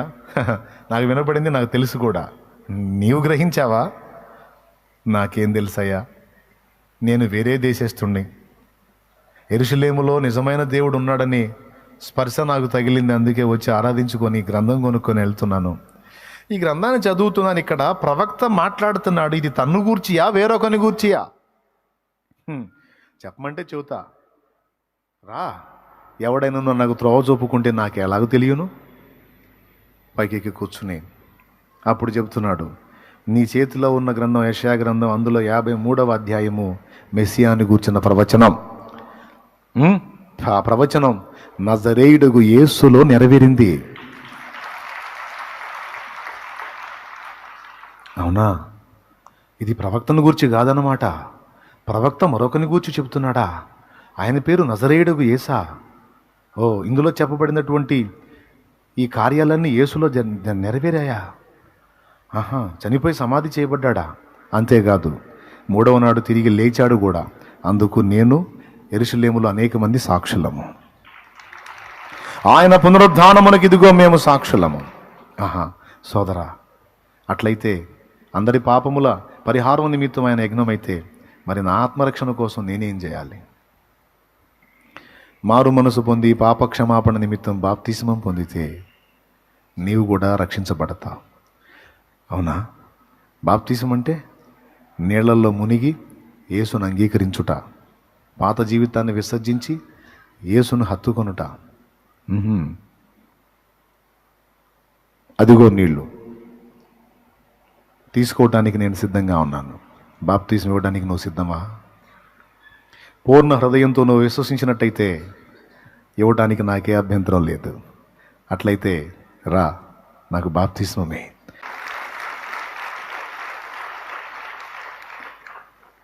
ఒక ఆత్మ అలా సిద్ధపడింది, ఒక ఆత్మ అలా వెతుకుతుందన్న సంగతి ఫిలిప్పుకు తెలుసా? ఎవరికి తెలుసు? భూమి మీద ఉన్న హృదయాలలో ఏ హృదయాలు నిజమైన దేవుణ్ణి వెతుకుతున్నాయో ఆయనకే తెలుసు. ఏ గుండె నిజమైన దేవుణ్ణి వెతుకుతుందో ఆ సృష్టికర్తకి తెలుసు. ఒకవేళ ఫిలిప్పు కానీ ఆత్మవశుడై ఉండకపోతే, ఆత్మపూర్ణుడై ఉండకపోతే ఫిలిప్పును అక్కడికి పంపాత అయ్యేదిగా. మరి అక్కడ దేవుడు పొందే అవకాశం కోల్పోయేవాడు, ఆత్మ మిస్ అయ్యేది. మీరు ఇప్పుడు ఐథియోపియా ఏ దేశమో కొట్టి చూడండి. ముస్లిం కంట్రీయా, వేరే కంట్రీయా, క్రిస్టియన్ కంట్రీయా? ఐథియోపియా కొట్టి చూడండి. ఏ కంట్రీ? ఏ విశ్వాసం ఎక్కువగా ఉంది అక్కడ? అవునా? క్రైస్తవ్యమేనా? ఎంతమంది చూశారు దాన్ని? చేతులు ఎత్తండి. చూసిన వాళ్ళు చేతులు ఎత్తండి. క్రిస్టియన్సేనా? మెజారిటీ ఏముంది అక్కడ? క్రైస్తవ్యమేనా? చూడాలి, గమనించాలి. ఒక్క ఆత్మ దేవుణ్ణి వెతుకుతుంది. ఆత్మ భేదవాడా దని కూడా కాదు. ఎలాంటి ఆత్మ అంటే ఒకటైనా సరే వాళ్ళగనమాట. అది ఐగుప్తు అంతటి మీద కందాకే రాణి, ఐథియోపియా అంతటి మీద కందాకే రాణి అయితే ఆమెకి ముఖ్య అనుచరుడు ఇతను. కొడితే ఏనుగు కుంభస్థలాన్ని కొట్టాలని సరైన వాడిని పట్టుకున్నాడు. పోయి కొట్టవయ్యా చప్పట్లో. గడు దేవుని కోసం, నా కోసం కాదు, ప్రభువుకి మహిమ. మరి ఇప్పుడు ఏమైందో మీకే కనపడుతుంది. అది ఉన్నోళ్ళు నామకార్థులా లేకపోతే పరిపూర్ణులు అన్నది నాకు సంబంధం లేని విషయం. కానీ అక్కడ ఏం జరిగిందో మీకు తెలుసు. ప్రధానాధికారుల్లో ఒకడైన వాడు దేవుణ్ణి, యేసు ప్రభుని విశ్వసించిన వాడైతే, నిజంగా అతడు దేవుని ఆత్మ ద్వారా దేవుణ్ణి కలుసుకున్నవాడు కనుక క్రీస్తును గూర్చి ఇతరులకు చెప్పక ఉంటాడా? ఉండలేడు. అది సంగతే. ఐథియోపియా అంటే అదే. ఆత్మవశుడై ఒకవేళ ఒక భక్తుడు దేవునికి చిక్కితే వానిని ఎలా వాడుకోవాలంటే అలా దేవుడు వాడుకుంటాడు. యెహెజ్కేలు ఆత్మవశుడయ్యాడు, ఫిలిప్పు ఆత్మవశుడయ్యాడు, స్టెఫను పరిశుద్ధ ఆత్మతో నిండుకొనిన వ్యక్తి. ఫిలిప్పు పరిశుద్ధ ఆత్మతో నిండుకున్న వ్యక్తి. పరిశుద్ధాత్మ చేత నింపబడినటువంటి వ్యక్తులు, ఆత్మపూర్ణులైన వాళ్ళు ఆత్మవశులు అవుతారు. పద్మాసు ద్వీపమున పరవాసినై ఉండగా ప్రభువు దినమందు నేను పరవశుడనై ఒకనిని చూచి తిని. చూడండి, పద్మాసు ద్వీపమున పరవాసిని అన్నాడు, ప్రభువు దినమందు పరవశుణ్ణి అన్నాడు. చదువు ప్రకటన గ్రంథం 1వ అధ్యాయం. ధన్మన్ రాయ్. యేసుక్రీస్తు తన దాసులకు కనపరచుటకు దేవుడు ఆయనకు అనుగ్రహించిన ప్రత్యక్షత. మొట్టమొదటి నుంచి వచ్చావా? అవసరం లేదు, నేను చూపిస్తాను. కరెక్ట్గా వచనం చదువు. 9వ వచనం నుంచి చదువు. మీ సహోదరుడును యేసును బట్టి కలుగు శ్రమలలోను రాజ్యములోను సహనములోను పాలివాడనైన యోహానను నేను దేవుని వాక్యము నిమిత్తమును యేసును గూర్చిన సాక్ష్యము నిమిత్తమును పద్మాసు ద్వీపమున పరవాసినైతిని. ప్రభు దినమందు ఆత్మవశుడనై ఉండగా. దేవునికి స్తోత్రం. ఏ వశుడయ్యాడట? ఆత్మవశుడు. యెహెజ్కేలు ఏ వశుడయ్యాడు? ఆ మెట్టు సాధన చేయాల. అది మన ముందున్నటువంటి ఒక గొప్ప అంతస్తు. ఇప్పుడు వాడుకోవాలా. ఎక్కలేని ఎతైన కొండ. సగమేమో ఆత్మ, దేవుని ఆత్మ, సగమేమో లౌకికాత్మ కాదు నాయన. సంపూర్ణముగా నీ ఆత్మతో నింపబడి ఆత్మవశుడనై ఆత్మవశురాలినై నీ చేతిలో వాడబడటం ఒక ధన్యకరమైన జీవిత అనుభవం. నాకు దయచేయమని కోరాలి. ఈ కోరికలో 2 స్టేర్ల బిల్డింగు, 3 ఎకరాల పొలం, 70 లక్షల అప్పు. దేవుని ఆత్మ నిన్ను వశపరుచుకుంటే ఇవన్నీ ఏముంటాయి? అడ్రస్ ఉంటాయా?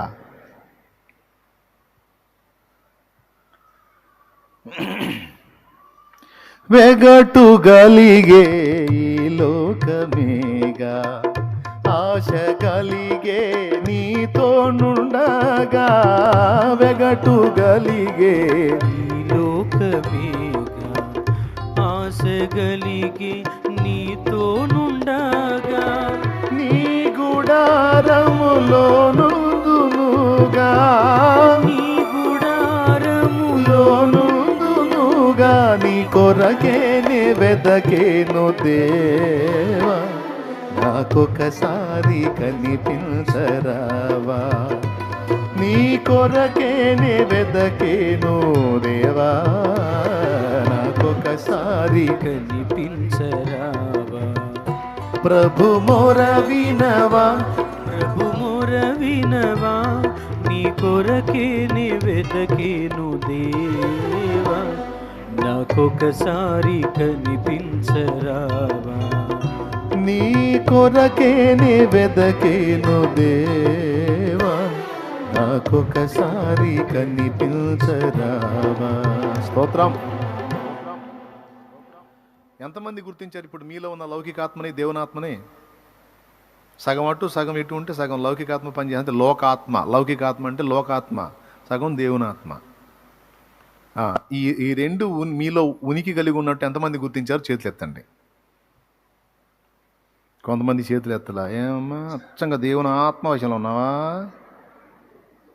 ఈ జూమ్లో కనపడుతున్నాళ్ళు. ఖచ్చితంగా ఒప్పుకొని తీరాల్సిందే. కొంతమందిలో ఎక్కడో కొంతమందిలో మాత్రమే పూర్తిగా పరిశుద్ధాత్మ నింపబడిన అనుభవం, ఆత్మవశులైన అనుభవం కనపడుతుంది. పెక్కు శాతం సగం లౌకికాత్మ, సగం దేవునాత్మ. పావు దేవునాత్మ, 3 భాగాలు లౌకికాత్మ, 3 భాగాలు దేవునాత్మ, 1 భాగం.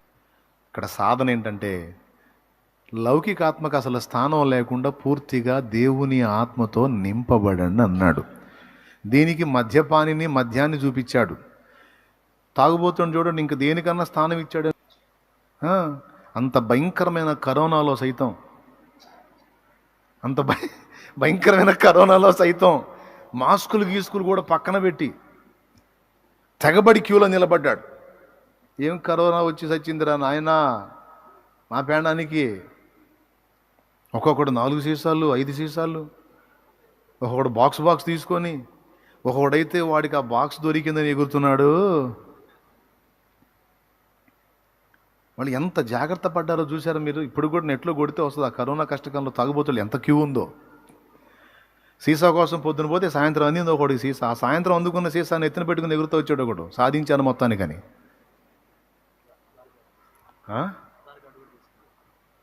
ఆధార్ కార్డు తీసుకెళ్ళారు, డబ్బు.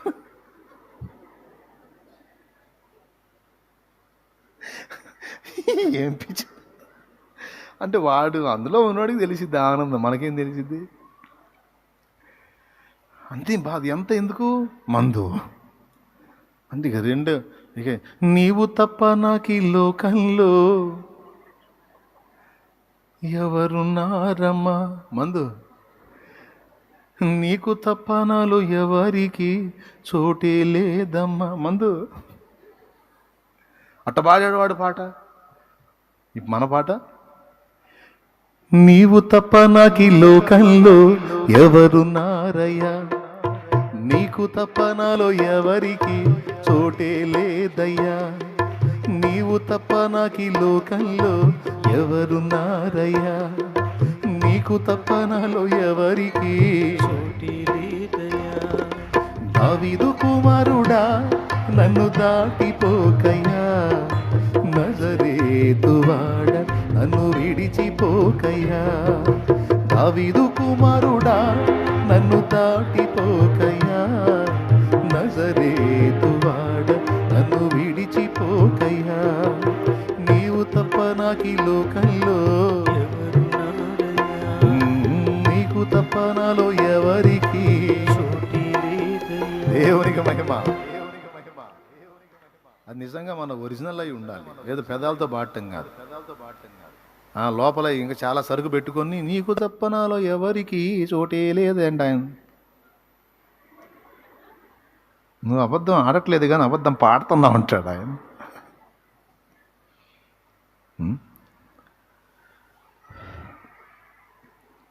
మనం బోల్డ్ అని తెలుసుకోవాల్సి ఉంది. ఇంకా ఆత్మ దగ్గరే ఆగిపోయాం మనం. మరి అలాంటి పాఠం అది. సో మనం నింపబడవలసింది దేవుని పరిశుద్ధాత్మతో. సగం లౌకికాత్మను కలిగి సగం సరుకులు కలిగి ఉండి ఎట్లా అండి? అందుకే అంటాడు, నీవు ఖాళీ అయ్యే కొద్దీ నేను నింపుతా. నువ్వు చాలా బిజీ ఉన్నావు సుమా, నువ్వు ఖాళీ అవ్వాలి. లోపల చాలా సరుకులు ఉన్నాయి నీకు.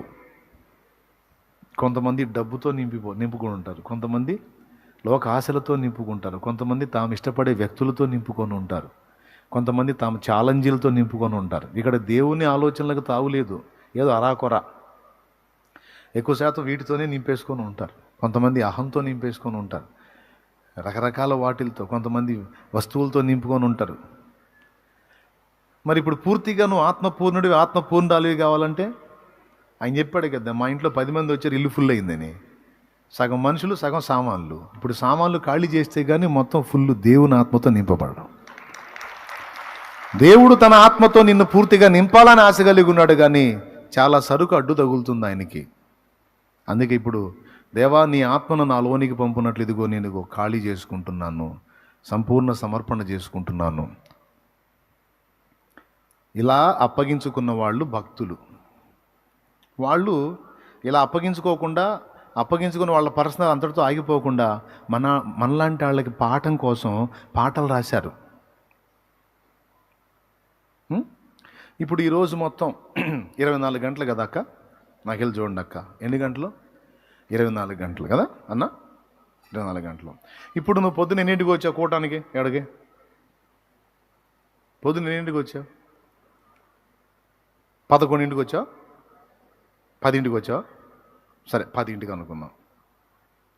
1 గంటకు అయిపోయింది. 11, 12, 1 లేదా 1:30, 2 అనుకో. 10ంటికంటే 4, 5 వచ్చి ఉంటారులే, నాకు చెప్పాకండి. 10:30 నుంచి 11 నుంచి గట్టిగా 11 వేసుకున్నా. 12, 1, 2, 3 గంటలు అయ్యా, రైట్. ఈ 3 గంటలు ఇక్కడ నువ్వు దేవునితో గడిపావు. మిగిలిన గంటలు ఇంటికాడ వేరే విషయాల్లో గడిపావు. కూటం అయిపోగానే కాస్త తిని మళ్ళా సంఖలో బైబిల్ పెట్టి మళ్ళీ బయలుదేరి ఇప్పుడు ఇంకా మళ్ళీ మిగిలిన సమయం అంతా అంటే 24 గంటల్లో పూర్తిగా దేవుని ఆలోచనలకు నీవిచ్చిన టైము ఇప్పుడు ఒక 3 గంటలు. ఒకవేళ మీలో భక్తి పనులు ఉంటే పొద్దున 1 గంట, నైట్ పడుకోబోయేటప్పుడు 1 గంట, మొత్తం 24 గంటల్లో ఏ 4 గంటలో ఏ 5 గంటలో నువ్వు కేటాయించావు. అంటే మిగిలినటువంటి గంటలు 4 గంటలు అనుకోండి, గట్టిగా 4 గంటలు. పొద్దున 1 అరగంట, సాయంత్రం 1 అరగంట ప్రార్థన. ఎక్కువ చేస్తే మళ్ళీ డేంజర్ కదా, అందుకని 1/2 అవర్. ఎక్కువ ఇబ్బంది పెట్టాం దేవుణ్ణి మనం కదా, ఆయనకి ఎక్కువ ప్రెజర్ ఇవ్వం. పద్దాకలు కూర్చొని దేవా అని మళ్ళీ ఆయనకి ఎన్ని పనులు పాపం, ఫుల్ బిజీ. ఆయన ఎందుకు మైండ్ తింటాం మనం. అందుకని మనం 10 నిమిషాలు 5 నిమిషాలు కొట్టా తెచ్చని ఎంత ఈజీగా ఉంటుందో మన ప్రార్థన. దేవుడికి ఎక్కువ ఇబ్బంది లేకుండా, రిస్క్ పెట్టకుండా. కాబట్టి పొద్దున 1 అరగంటను, సాయంత్రం 2 కలిపి 1 గంట. పోతే ఇప్పుడు కూటం 3 గంటలు, మొత్తం 4 గంటలు. 24 గంటలు 4 పోతే ఇంకెన్ని గంటలు ఉంది? 20 గంటలు. అంటే రోజును 4 భాగాలు చేస్తే ఒక భాగం కూడా పూర్తిగా దేవుని కేటాయించబడాల. 3 భాగాలు మనం లౌకిక ఆత్మకి, లోక సంబంధాన్ని మరి బతకాలి కదా, ఈ శరీరాన్ని పోషించుకోవాలి కదా. తప్పంటల్లా నేను పరాకాష్ట అంటే ఓ భక్తుడు అన్నాడు, దినములో 1 భాగమో, సగభాగమో, పావు భాగమో, గంటలో, నిమిషాలో కాదయ్యా, నా దినములు తీసుకో, నా క్షణములు కూడా తీసుకోమన్నాడు. అంటే దినములు క్షణములు సైతం నిన్ను వదిలి ఉండకూడదు. అన్ని నీలో ఉండాలి, నీతో ఉండాలి, నీలో ఖర్చు అయిపోవాలి. ఇది తనువు నాదిది గోగై కొనుమియో ప్రభువాని పనికి ప్రతిష్ఠించుమీ. తనువు నాదిది గోగై కొనుమియో ప్రభువాని పనికి ప్రతిష్ఠించుమీ. దినములు క్షణములు తీసుకొని అవి నీదు వినతిన్ ప్రవహింపజేయను శక్తి నీయోమి. తనువు నాదిదిగో కై కొనుమియో ప్రభువాని పనికి ప్రతిష్ఠించుమీ. ఇలాగ దేవునికి తను సంపూర్ణ సమర్పణ చేసుకున్న భక్తులు ఇక ఒంటిగా లేరు. లక్షల మందిని ప్రభావితం చేశారు, తరతరములకు దీవెనగా ఉన్నారు. అది ఇక్కడ రహస్యం. నువ్వు బాగా డబ్బు సంపాదించి బాగా పైసలు కమాయించి మంచి ఇల్లు కట్టి మంచిగా ప్లేస్ కొని అపార్ట్మెంట్ కొని అది కొని ఇది కొని తిప్పలబడి సాధిస్తే నీకు నీ ఫ్యామిలీకి నీ వల్ల బతికే నలుగురికి 10 మందికి 20 మందికి 100 మందికి మంచిదే లాభం. నీవు నీ జీవితాన్ని సంపూర్ణ సమర్పణ చేసుకొని దేవుని చేతికి అప్పగించుకొని వశురాలి అయితే నీ జీవితం నీ ఒక కుటుంబానికి 4 కుటుంబాలకు కాదు, అది ఎన్ని కుటుంబాలకి దీవెన ఉంటుందో, ఎన్ని తరాలకు ఆశీర్వాదం ఉంటుందో ఇప్పుడు భక్తులు సేవా ఫలాలు మీరు చూస్తే మీకు అర్థమైద్ది. ఆ భక్తులు సేవ చేసిన ప్రదేశాల్లోకి వెళ్ళి వాళ్ళ సేవా ఫలం ఆనాడు వారు మొదలుపెట్టి ఆరంభించిన ఆ ప్రయాణం దాని కొనసాగింపు తర్వాత చూసినప్పుడు అబ్బా, ఒకడు దేవునికి తను తాను అప్పగించుకుంటే కదా ఇంత ఫలం. ఒక భక్తిపరుడు తను తాను దేవునికి అప్పజెప్పుకుంటే ఇంత ఫలం. నాకు ఛాలెంజ్, దేవుడు నాకు ఆ భక్తుల్ని చూపించి మాట్లాడాడు. ఇదిగో ఒక దేవదాసు నాకు తను తాను అప్పగించుకున్నందున ఇదిగో ఎంతమంది దీవించబడ్డారో చూడు. ఆయన ఉన్న తరములోను తర్వాతి తరాల్లో కూడా ఎంతమందికి దీవెనకరమయ్యాడో చూడు. నా కుమారుడా, నువ్వు నాకు అలాగా అందుబాటులోకి రాగలిగితే, నా వశానికి నువ్వు అప్పగించుకోగలిగితే, నువ్వు ఏ స్థాయిలో అప్పగించుకుంటావో ఆ స్థాయిలో వాడుకుంటాను. ఆ స్థాయిలో ప్రజలు నీ వలన దీవించబడేటట్టు నిన్ను అలాగా ఒక మధ్య సాధనంగా వాడుకుంటాను అనేది దేవుడు నాకు తేటపరిచి. ఒక భక్తిపరుడు సంపూర్ణ సమర్పణ చేసుకొని నీ ఆలోచన చొప్పున నడుస్తానయ్యా అని ఏదో మాటలు చెప్పటం కాకుండా నిజంగానే అలా ప్రయాణం చేసినందుకు తరతరాలకు దీవెనకరమయ్యారు. అందుకే వాళ్ళు పాటలు అయ్యే చెప్పారు, హద్దులే నాటి లోకాశలా అవివేకినై కొడియాడితి, మొద్దులతో నింక కూటమి, మొద్దులతో నింక కూటమి, వద్దయ్యా వద్దయ్యా వద్దయ్యా తండ్రి నన్ను గన్నయ్య రావే నా యేసు, నన్ను గన్నయ్య రావే నా ప్రభువా, నన్ను గన్నయ్య రావే నా యేసు, నన్ను గన్నయ్య రావే నా ప్రభువా. ఎంఆర్ఓ స్థాయి ఆఫీసర్ని ఒక ఆయన చూశాను నేను. పేరుకి ఎంఆర్ఓ జాబ్ చేస్తున్నాడు కానీ పూర్తిగా దేవుని ఆత్మవశుడై ఉన్నాడు. ఆయన మాటలు, ఆయన ఆలోచన, ఆయన హృదయవాంఛలు, ఆయన ఆశలు, ఆయన వ్యవహార శైలి మైండ్ పోయింది నాకు. మళ్ళీ జాబ్ ఏమో ఒక మండలం మొత్తాన్ని కూడా బ్యాలెన్స్ చేయాల్సినటువంటి వ్యక్తి, రెస్పాన్సిబిలిటీ ఉన్న వ్యక్తి. అంత ప్రెజర్లో అతడు దేవుని ఆత్మవశుడై ఉన్నాడు, దేవుని సంగతులలో నిండిపోయి ఉన్నాడు. ఏదో అక్కడ నేను ఉండి నా బాధ్యత నెరవేరుస్తున్నాను, అది కూడా విజయవంతంగా నెరవేర్చడానికి దేవుని ఆత్మయే నాకు సహాయం చేశాడని చెప్తాడు. భయంకరమైన వ్యక్తులు, రాజకీయ శక్తులు, వీటి మధ్యలో నేను విజయవంతంగా ఇన్ని సంవత్సరాలు నేను ఇక్కడ ప్రయాణం సాగించానంటే కేవలం దేవుని ఆత్మ నాకు తోడై ఉండి నన్ను నడిపిస్తేనే ఇవన్నీ దాటుకొని నేను ఇంత చేయగలిగానయ్యా. ఇక్కడ ప్రజలకు మేలు చేశాను ఈ జాబ్లో. నాకు నిరంతరం ఆయనే ఉంటాడు, కూర్చున్నా లేచినా. నా ఫ్యామిలీకి, నా పిల్లలకి, అందరికి కూడా దైవభక్తి నేర్పుకున్నాను, దేవుని భయమే నేర్పుకున్నాను. ఇంట బయట ఎక్కడున్నా, కూర్చున్నా లేచినా, అధికారుల దగ్గరికి వెళ్ళినా రాజీ పడను. అధికారులు కొంతమంది విగ్రహార్పితం తెచ్చి తీసుకో అంటారు, నేను చెప్పేస్తాను సార్, నేను దాన్ని లైక్ చేయను, పర్లేదు మీరు తీసుకోండి, నాకు వద్దంట. 1-2 సార్లు చూసిన తర్వాత అతను తినలే, వదిలేసేయండి అన్నాడు. అలాగే ఎక్కడ కూడా నేను రాజీ పడలేదయ్యా, జాగ్రత్తగా నన్ను నేను కాచుకున్నాను. అంటే ఇప్పుడు మీకు డౌట్ వచ్చింది, అందుకని వర్క్ చేసే వ్యక్తిని కూడా చూపిస్తున్నా. అయ్యా ముంగమూరు దేవదాస్ అయ్యగారిలాగా మేము సమర్పణ చేసుకోవడానికి మాకేమి లేకుండా ఏమైనా ఉన్నాం అయింది, ఏమి లేవు. మాకు ఇల్లు, సంసారం, కుటుంబం, పిల్లలు, పనులు, బతుకుదెరు, పొట్టతిప్పులు బోల్డ్ అని ఉన్నాయి. ఇన్నుండి మేము ఎట్లా అంటే అందుకు చెప్తున్నా, ఒక ఎంఆర్ఓ స్థాయి అధికారి ఆ జాబ్ చేస్తూనే దేవుని ఆత్మ వశములో ఉండి ఆత్మపూర్ణుడై దైవిక స్పర్శ కలిగి ఉండగలిగినప్పుడు నువ్వెందుకు ఉండలేవు? ఇకపోతే నేను భయంకరమైన చాకిరి పెట్టుకొని ఒక కార్ఖానా ఏర్పాటు చేసుకొని నేను విస్తారమైన పని కలిగి ఉండి కూడా నేను ఆయన ఆలోచనలో, ఆయన తలంపుల్లో, ఆయన ధ్యాసలో, ధ్యానంలో నేను గడపగలిగాను. మీకు ఒక మాట చెబుతా, కలిగిన వానికి ఇయ్యబడును, లేని వానికి ఉన్నది కూడా అన్నాడు. ఏదైనా సరే ఒక పెద్ద పనిని దేవుడు నీ చేత చేయించాలనుకున్నప్పుడు ముందు కొంచెంలో నువ్వు ఎంత నమ్మకంగా ఉన్నావో చూస్తాడు. నీలో ముసలోళ్ళకి, అనాథలకి, విధవరాండ్రకి, వృద్ధులకి, రోగులకి సేవ చేయాలని ఎంతమందికి ఉందండి? ఉంటే చేతులు ఎత్తండి. పిల్లలు నెట్టేసిన ముసలాళ్ళకి సేవ చేయాలని ఎంతమందికి ఉంది? ఉంటే చేతులు ఎత్తండి.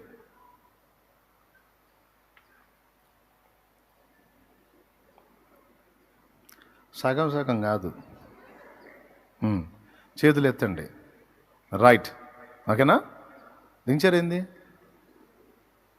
అలానే ఉంచండి. ఆ జూమ్లో అనాథలకి, దిక్కులేని వాళ్ళకి సేవ చేయాలని, రోగులకి ఎంతమందికి ఉంది? చేతులు ఎత్తండి. రైట్. ఈరోజు ప్రార్థన చేసుకొని వచ్చా. ఎవరెవరు ఈ మాటలు వినాలో వాళ్ళని నాకు అందుబాటులోకి వచ్చేటట్టు చేయనన్నా. సోదోళ్ళు వద్దు ప్రభా, సరైన వాళ్ళు ఈరోజు అందాలి నాకని ప్రత్యేకంగా ప్రార్థన చేసుకొని వచ్చా. వాళ్ళందరూ కలుగుతారు ఈరోజు. దేవుని స్తోత్రం. తర్వాత వాళ్ళకి లైవ్ చేరిద్ది. తర్వాత ఇప్పుడు తర్వాత అయినా సరే ఆ ఏర్పాట్లో ఉన్నోళ్ళే ఈ మాట వినగలుగుతారు. దేవునికి స్తోత్రం. ప్రత్యేక ప్రార్థన చేసి వచ్చా ఈరోజు. అందుకే మిమ్మల్ని అందరినీ స్పెషల్గా చూస్తున్నా ఈరోజు నేను. దేవుని కృప. ఏది మళ్ళీ చేతులు ఎత్తండి. మీకు అందరికీ ముసలివాళ్ళకి సేవ చేయాలని ఉందా? వృద్ధులకి రైట్, రోగులకి రైట్, అనాథ బిడ్డలకి రైట్, విధవరాండ్రకి రైట్. నేను చేతులు దించమల్లా మీరు దించారు. థ్యాంక్ యూ, నన్ను గౌరవించారు. అంతే ఉంచండి. ఇప్పుడు అరే ఏదో మెలిగి పెడతాడు అనుకోవద్దు.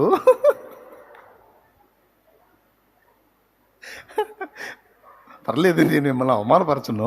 ఒక ప్రశ్న అలానే ఉంచండి. ఒక ప్రశ్న, నీ కొద్దో గొప్ప ఆశ ఉంది కానీ ఆ ఆశ క్రియారూపం దాల్చినప్పుడు, నీది ఒట్టి ఆశే కానీ అది క్రియారూపం దాల్చినప్పుడు అది వ్యర్థమైన ఆశేగా, ప్రయోజన శూన్యమైన ఆశేగా. ఎందుకో చెబుతున్నా. ఇంతమంది చేతులు ఎత్తారు కదా, మందిరంలో ముసలోళ్ళు ఉన్నారు. ఉదాహరణకి ఒక 20 మంది ముసలోళ్ళు ఉన్నారు. ఏనాడన్నా వచ్చి అంత పెద్ద నువ్వే బిర్యానీలు పెట్టవసలు అంత పులిహార వండుకొచ్చి పెట్టే వాళ్ళకి ఏమమ్మా వదిలే, సరే ఉప్మా మరీ చాకిరి ఉండదు. నీళ్లు పోసి, నూనె వేసి, ఉప్పేసి, అసలు తాలింపేసి, ఆ బొంబాయి రవ్వ అంత పోతే అదే ఉప్మా. నేను కూడా చేస్తా. ఏదో అంత చేసి ఏనాడన్నా తెచ్చి అంత ప్లేట్లో పెట్టే వదిలే. ఆ ముసలమ్మల్ని అమ్మ బాగున్నారా, తిన్నారా లేదా పలకరించా? చాలా బట్టలు ఉన్నాయి నీకు, పైసలు కూడా ఉన్నాయి. 4 చీరలు తెచ్చి ఆ ముసలాళ్ళ చేతికి ఇచ్చెళ్ళే వదిలే అమ్మా. నీకు చాలా పైసలు ఉన్నాయి, 10 దుప్పట్లు తెచ్చి వాళ్ళ చేతికి ఇచ్చెళ్ళే. అది తేడా పడ్డావే బాబా. అసలు మందిరంలో ఇల్లు ఉన్నారన్న సంగతే మనకు తెలియదు అన్నయ్య. వెతికితే కదా, చూస్తే కదా. మా వాళ్ళకి అదే చెబుతాను నేను. మనం చాలా చేయాలి, ముసలాళ్ళకి చేయాలి, వృద్ధులకి చేయాలంటే ఉన్నోళ్ళు ముందు మూలుగుతున్నారు. వాళ్ళని పట్టించుకోండి. అర్థమైందా?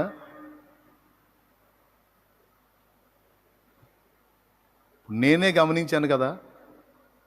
ఇప్పుడు నేను ఈ బలిపీఠ మీద ఉండి కొన్ని మాటలు మాట్లాడతా, చూసేవాడికి అవి కోతల్లాగా ఉంటాయి. కోతలు కాదు, దేవుని యందలి విశ్వాసాన్ని బట్టి గట్టి కోతలే. అవి కోతలు కాదు, కోతలే. కానీ ఆ కూతలు కూసి కూడా నేను ఎందుకు బ్రేక్ అయ్యానో తెలుసా?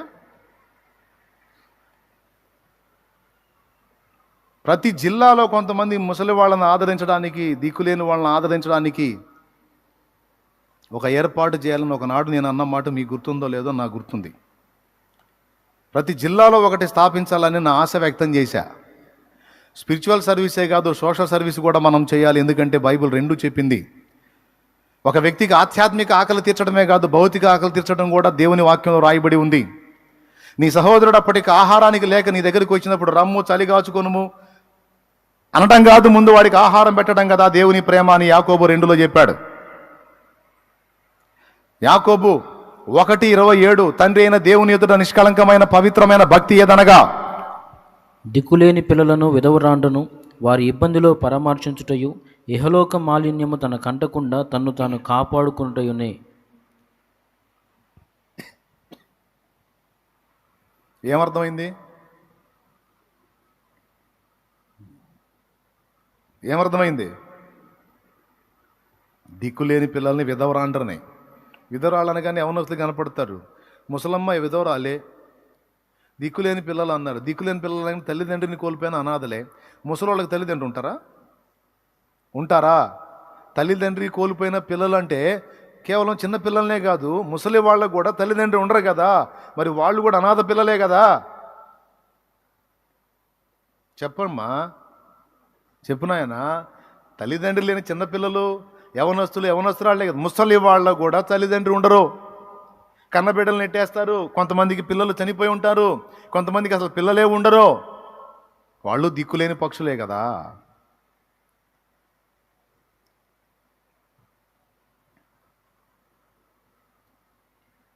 నేను ఏదన్నా ఒక పదార్థం తింటున్నప్పుడు నాకు వాళ్ళు గుర్తొస్తారు.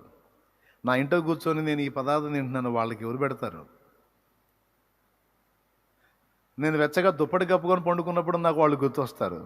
ఈ చక్కటి గదిలో నేను వెచ్చగా దుప్పటి కప్పుకొని పండుకున్నాను, చలి గాలి ఎండ వాన రాకుండా. మరి వాళ్ళు ఎలా ఉండగలరు అక్కడ? వాళ్ళకి నేను ఏం చేయగలను? నేనే టెస్ట్ చేస్తా. దేవుడు ఎందుకు చేయడు? కలిగిన వానికి ఇవ్వబడింది, లేని వానికి ఉన్నది కూడా తీసేయబడిందని. మనోళ్ళు అంటారు నా దగ్గరికి వచ్చి, మా వాళ్ళు కొంతమంది, మనం వృద్ధులకు సేవ చేయాలి అంటారు. ఉన్నోళ్ళని ఏడవండి ముందు అంటాను నేను. ఉన్నోళ్ళని ఏడవండి ముందు. మీలో ఒకరికైనా నిజంగా దైవిక ప్రేమ ఉండి దేవుని ఆత్మ కలిగిన వారై ఉండి నిజంగా ఆ విధమైన స్పర్శ మీకుంటే నా చేత చెప్పించుకోరు. ఆ లక్షణాలు, ఆ జాతి లక్షణాలు కనపడతాయి. నువ్వు ఆగమని ఆగవు, సేవ చేస్తూ ఉంటావు, దీనుల్ని కనికరిస్తావు, పేదలకు చేయి జాపుతావు, దిక్కులేని వారిని ఆదరిస్తావు. అది దేవుని ఆత్మ సంబంధుల లక్షణం. అది నేను చెబితే వచ్చేది కాదు, అది లక్షణం, జాతి లక్షణం కనపడుతుంటుంది.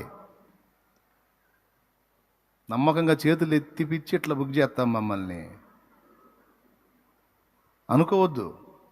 ఆశలు ఉంటాం కాదు, ఆశల్ని నెరవేర్చాలంటే దేవుడు ముందు అందుబాటులో ఉన్న వాళ్ళకి చేశావా? నువ్వు అన్నావు రోగులకు సేవ చేయాలని, నీ తల్లిదండ్రుల్ని, అత్తమామల్ని పట్టించుకుంటా. ఎక్కడో బయట వాళ్ళకి దానాలు ధర్మాలు చేయడానికి ముందు ఇంట్లో వాళ్ళకి కూడు లేదు చూడు. ఇంట్లో వాళ్ళకి లేదు చూడు.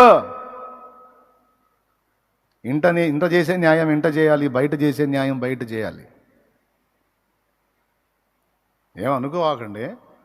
ఉన్న సంగతి ఉన్నదంటే మొహం అని మాట్లాడతాను నేను. తర్వాత మీరు నన్ను తిట్టుకున్నారు ఏమన్నా అనుకోండి, పర్వాలేదు. ఎవరికైనా నేను అదే పరిశీలిస్తాను. నేనే ధైర్యం చేయలేకపోయా. లేకపోతే ఇప్పటికే కొన్ని చోట్ల బ్రాంచులు వచ్చాయి.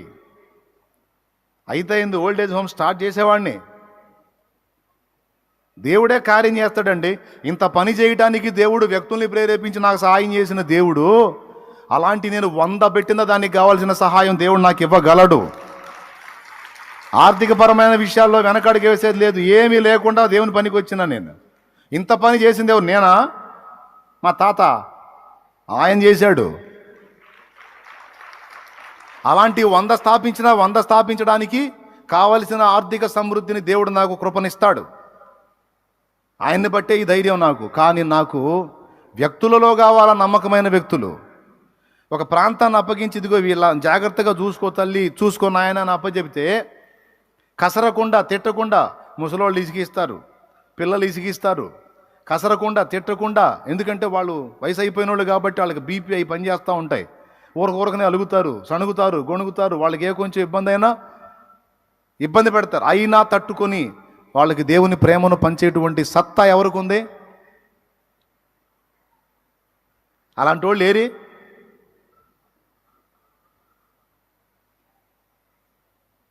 అలాంటి ఆసక్తి కనపరిచిన వాళ్ళు ఏరి?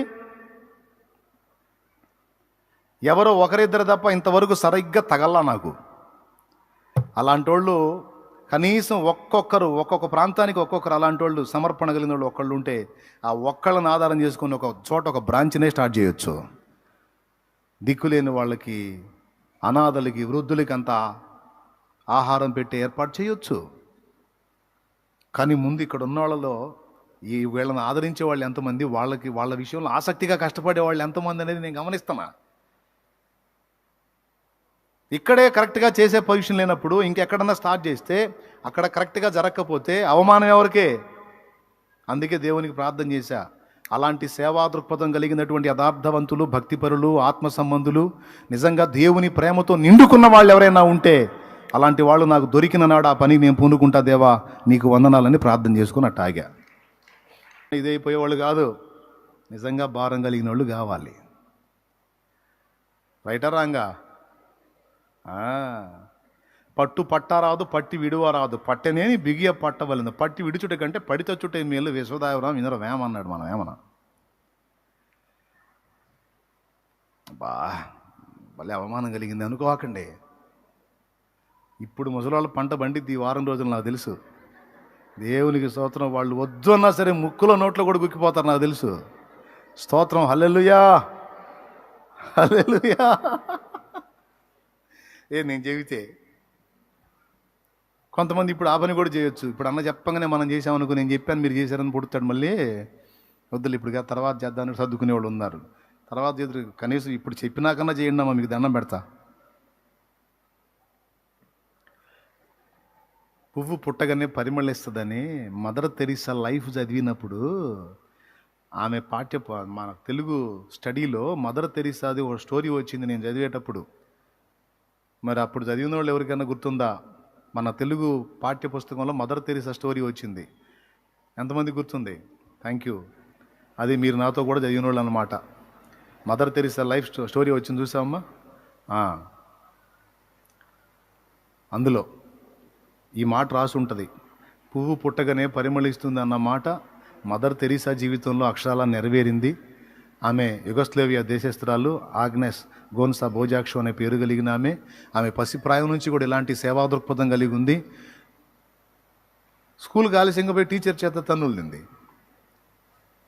తర్వాత చెప్పింది, ఎందుకమ్మా నువ్వు లేట్ అయిందంటే ఇట్లా వచ్చే దారిలో ఇట్లా ఒక ఆమె ఇట్లా ఇబ్బంది పడుతూ ఉంది, హెల్ప్ చేయడానికి టైం పట్టింది, సేవ్ చేసి వచ్చాను అంటే, అది ఈ మాట ముందే చెప్పొచ్చు కదా. ఎంతోమంది రోడ్డు మీద వస్తా పోతా ఉంటే వాళ్ళు ఎవరికి లేని చింత నీకెందుకంటే నేను దాటి రాలేకపోయాను అంటది. పసిగుండె, ఆ గుండెలో దేవుని ప్రేమ నిండుంది.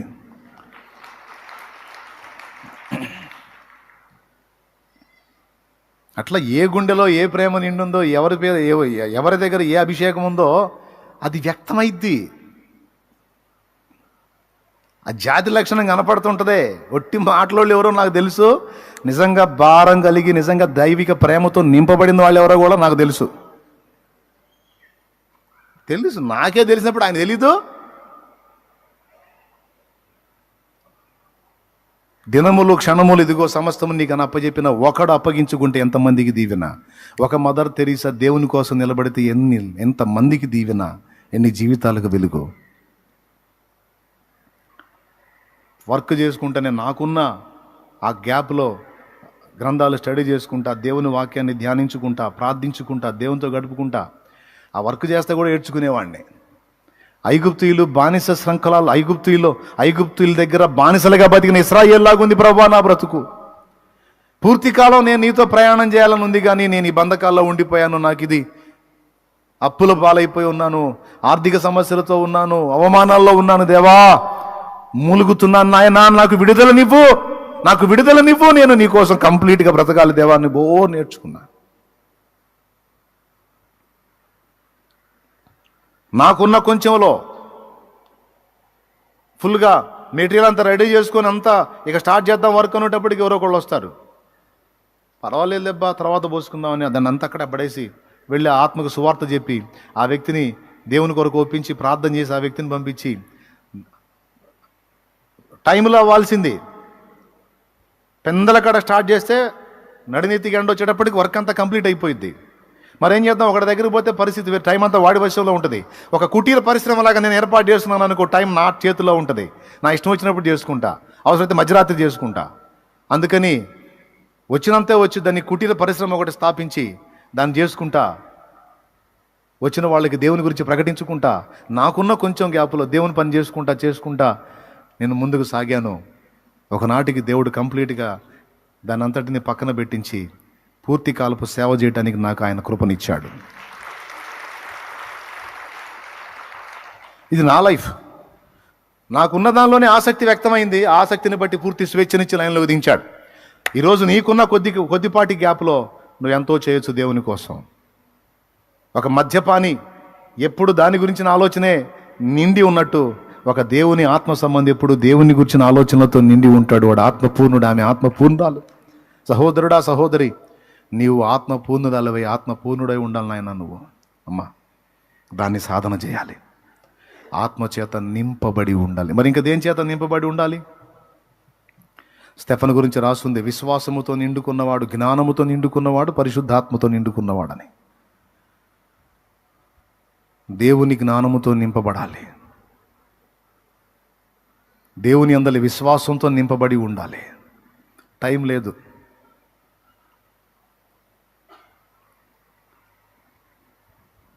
మరి ఇక దేంతో నింపబడి ఉండాలి? 4వది దేవుని ప్రేమతో నింపబడి ఉండాలి. దేవుని ప్రేమ.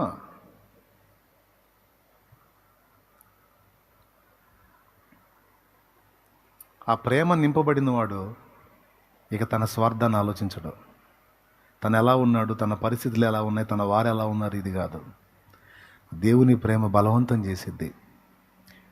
దక్షిణాఫ్రికా దేశానికి పెళ్లి కొడుకులాగా పోయాడు డేవిడ్ లివింగ్స్టన్. పెళ్లి కొడుకులాగా పోయాడు. తిరిగి వస్తే భార్య గుర్తుపట్టలేదట. కొంతమంది చెప్తారు అక్కడ సేవకెళ్ళి అక్కడ మిషనరీ పరిచయం చేసి తిరిగి వస్తే కట్టుకున్న భార్య గుర్తుపట్టలేదట భర్తని. 2 కళ్ళతో పోయాడు, ఒక కన్ను పోయి వచ్చాడు. 2 గోడలు ఇట్లా కలిగి ఉండిపోయాడు, ఒక గోడ జారిపోయి వచ్చాడు. ఒక కన్ను పోయింది, ఒక గోడ పోయింది. చక్కని ముఖ వర్చస్సుతో పోయాడు, కురూపిలాగా వచ్చేసాడు ఆయన డేవిడ్ లివింగ్స్టన్. భార్య గుర్తుపట్టలేనంత దుర్భర స్థితికి వచ్చేసాడంటే చూడు. ఎందుకు ఈ కర్మ? క్రీస్తు ప్రేమ నన్ను బలవంతం చేస్తుందంటాడు.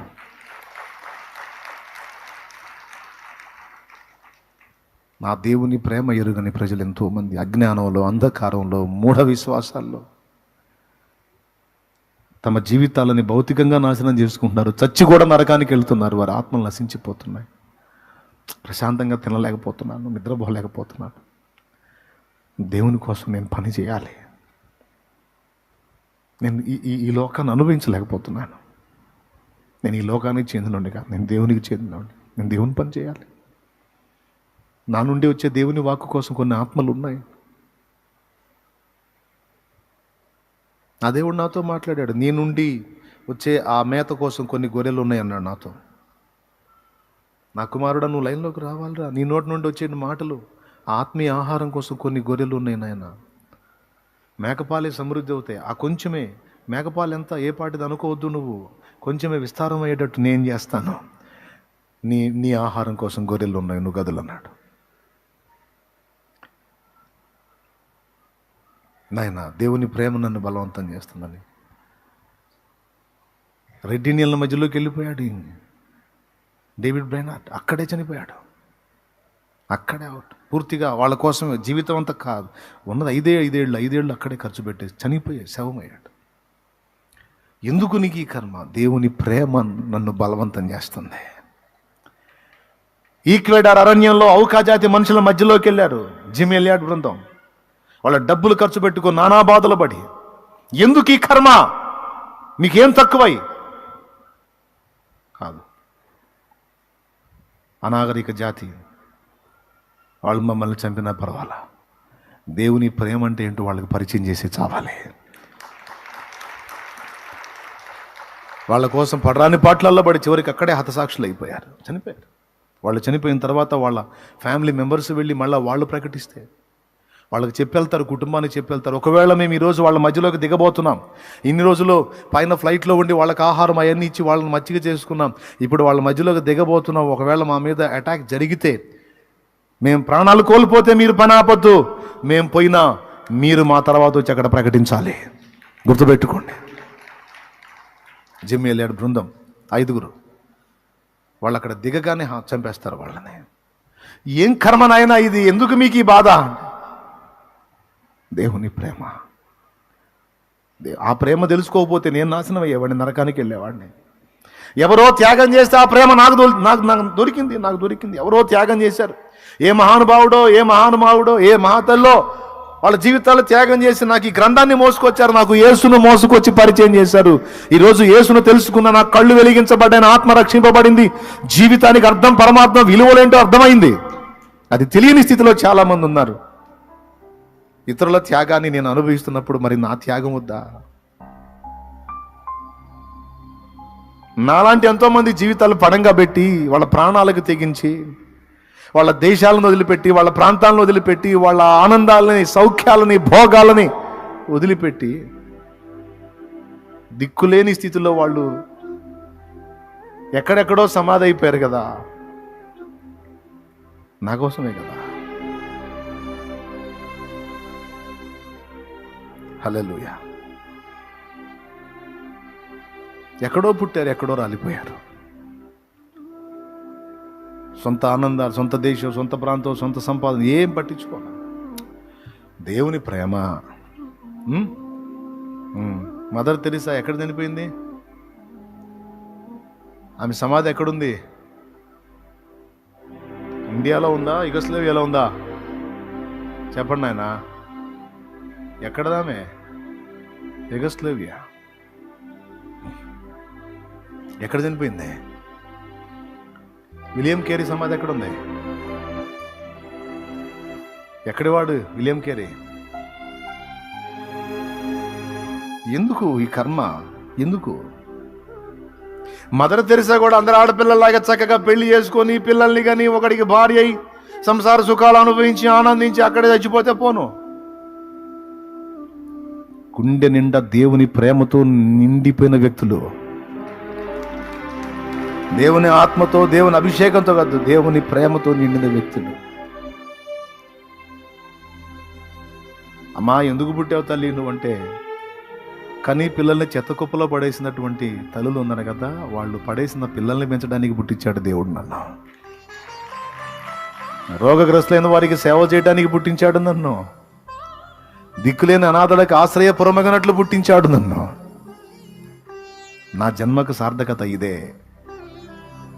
ప్రపంచం అంతటి చేత నానా అనిపించుకున్న ఒక మగాడు లేడు, కానీ ప్రపంచం మొత్తం చేత అమ్మా అనిపించుకున్న ఒక స్త్రీ ఉంది. ఆమె మదర్ తెరీసా. తెరీసా అనే పేరు ఎత్తరో, మదర్ తెరీసా అంటారు. అమ్మా అమ్మా. పిల్లరా, పేరు కోసమో, గొప్పల కోసమో, డాబు దర్పాల కోసమో సేవ చేయటం కాదు. పబ్లిసిటీల కోసమో, గోరంత చేసి కొండంతలు చెప్పుకోవడానికి ఎక్స్పోజింగ్ మైండ్తో దేవుని పని చేయటం కాదు. యథార్థ హృదయంతో, దైవిక ప్రేమతో దేవుని పనికి రావాలి. దేవుణ్ణి అడ్డం పెట్టి మనం మహింపరచబడటం కోసం వెతకూడదు, కానీ మనం మరుగై దేవుణ్ణి ఎంత మహింపరచగలం అంత మహింపరచాలి. దేవుని ప్రేమను గురించి మాటలు చెప్పడం కాదు, కానీ అందులో చేయగలిగినంత ఎదుటివాడికి చేసేటువంటి మనస్సును మనం సాధన చేయాలి.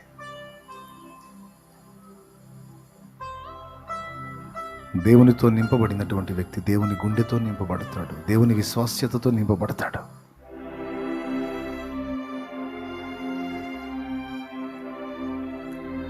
జనుల కోసమే కదా ప్రవక్తల జీవితాలన్నీ ఖర్చు అయిపోయింది. ఇశ్రాయేలు జనాంగం కోసం చూసారా ప్రవక్తల జీవితాలు ఎలా ఖర్చు అయిపోయినాయో? మనం కూడా మన కోసం కాదు, దేవుని కోసం, ప్రజల కోసం కదా. ఆ ప్రేమ మన గుండెల్లో లేనప్పుడు మనం పరిపూర్ణులు ఎలా అవుతాం? కొద్దిగా ఆలోచించండి. మచ్చుతనలా కొంతమంది నేను చెప్పింది. విలియం కేరీ గారి స్టోరీ చదవండి, మీకు ఇంట్రెస్ట్ ఉంటే బుక్ తెచ్చుకొని చదవండి. చిత్రవద చేసేది భార్య, ఇంగ్లాండ్ తీసుకెళ్ళని, వద్దు ఇక్కడ అని, పడాల్సిన బాధలన్నీ పడతాడు. బిడ్డల్ని కోల్పోతాడు, ఆమెని కోల్పోతాడు, టోటల్ లైఫ్. ఏమండి అంత దేవుని ప్రేమను బట్టి పంచడానికి వచ్చిన వాడిని దేవుడు ఆదుకోవచ్చుగా అంటారేమో మీరు. ఆదుకుంటాడు, ఏ నొప్పి లేకుండా చేయగలడు. కానీ మరి అలాగా ఆ శ్రమల కొలిమిలో వాళ్ళని కాల్చి మనకు మాదిరి చూపించాడుగా ఈరోజు. ఆ భారం తీసుకునే కదా మనం రేపబడుతుంది. త్యాగాలు కూడా ఉన్నాయి. ఆస్ట్రేలియా నుంచి మిషనరీగా వెళ్ళిన వాళ్ళు కొంతమంది. ఒరిస్సాకు వచ్చాడు గ్రాహం స్టెయిన్స్ గారు, భార్యని 3 పిల్లల్ని తీసుకొని. ఒకరిని గడగమను, దరిద్రుల్ని, మతోన్మాద దరిద్రుల్ని గడగమను, కుష్ఠరోగులకు సమస్తం చేయమను. కుష్ఠరోగులకు ఆ పుళ్ళు కడిగి, గాయాలు కడిగి, శుభ్రం చేసి దేవుని ప్రేమను చూపిస్తే ఆయన్ని ఆయన పిల్లలిద్దరిని కారులో పెట్టి తగలబెట్టారు.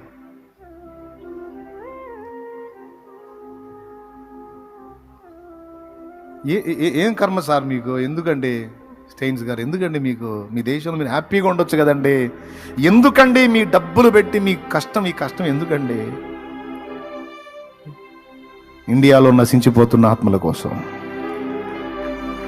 ఒరిస్సాలో నశించిపోతున్న ఆత్మల కోసం, ఎవరో త్యాగంతో నేను క్రీస్తుని తెలుసుకున్నాను, నాకు క్రీస్తును పరిచయం చేయడానికి కొంతమంది బలైపోయారు.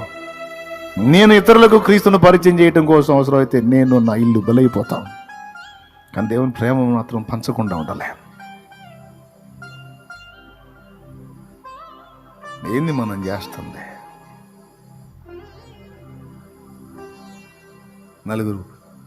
10 మంది ముసలివాళ్ళని పలకరించిన చరిత్ర లేదు మనకి.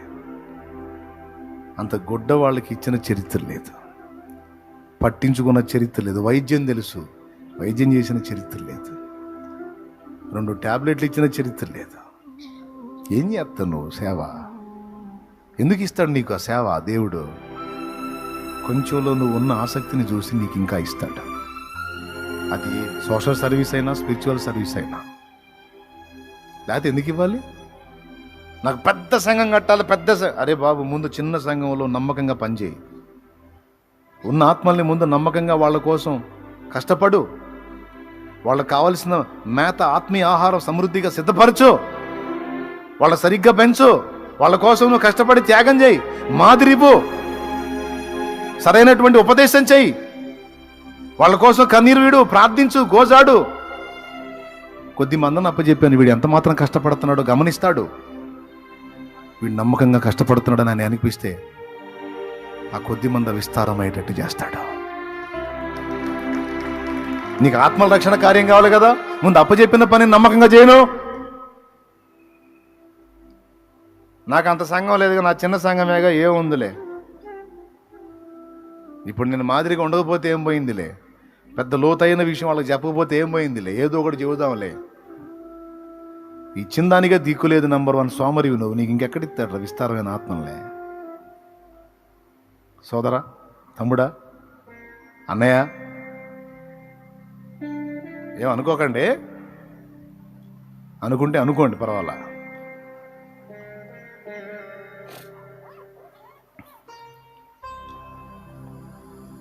దేవుని జ్ఞానంతో, దేవుని అందలి విశ్వాసంతో, దేవుని ప్రేమతో, దేవుని పరిశుద్ధాత్మతో మనం నింపబడాలి.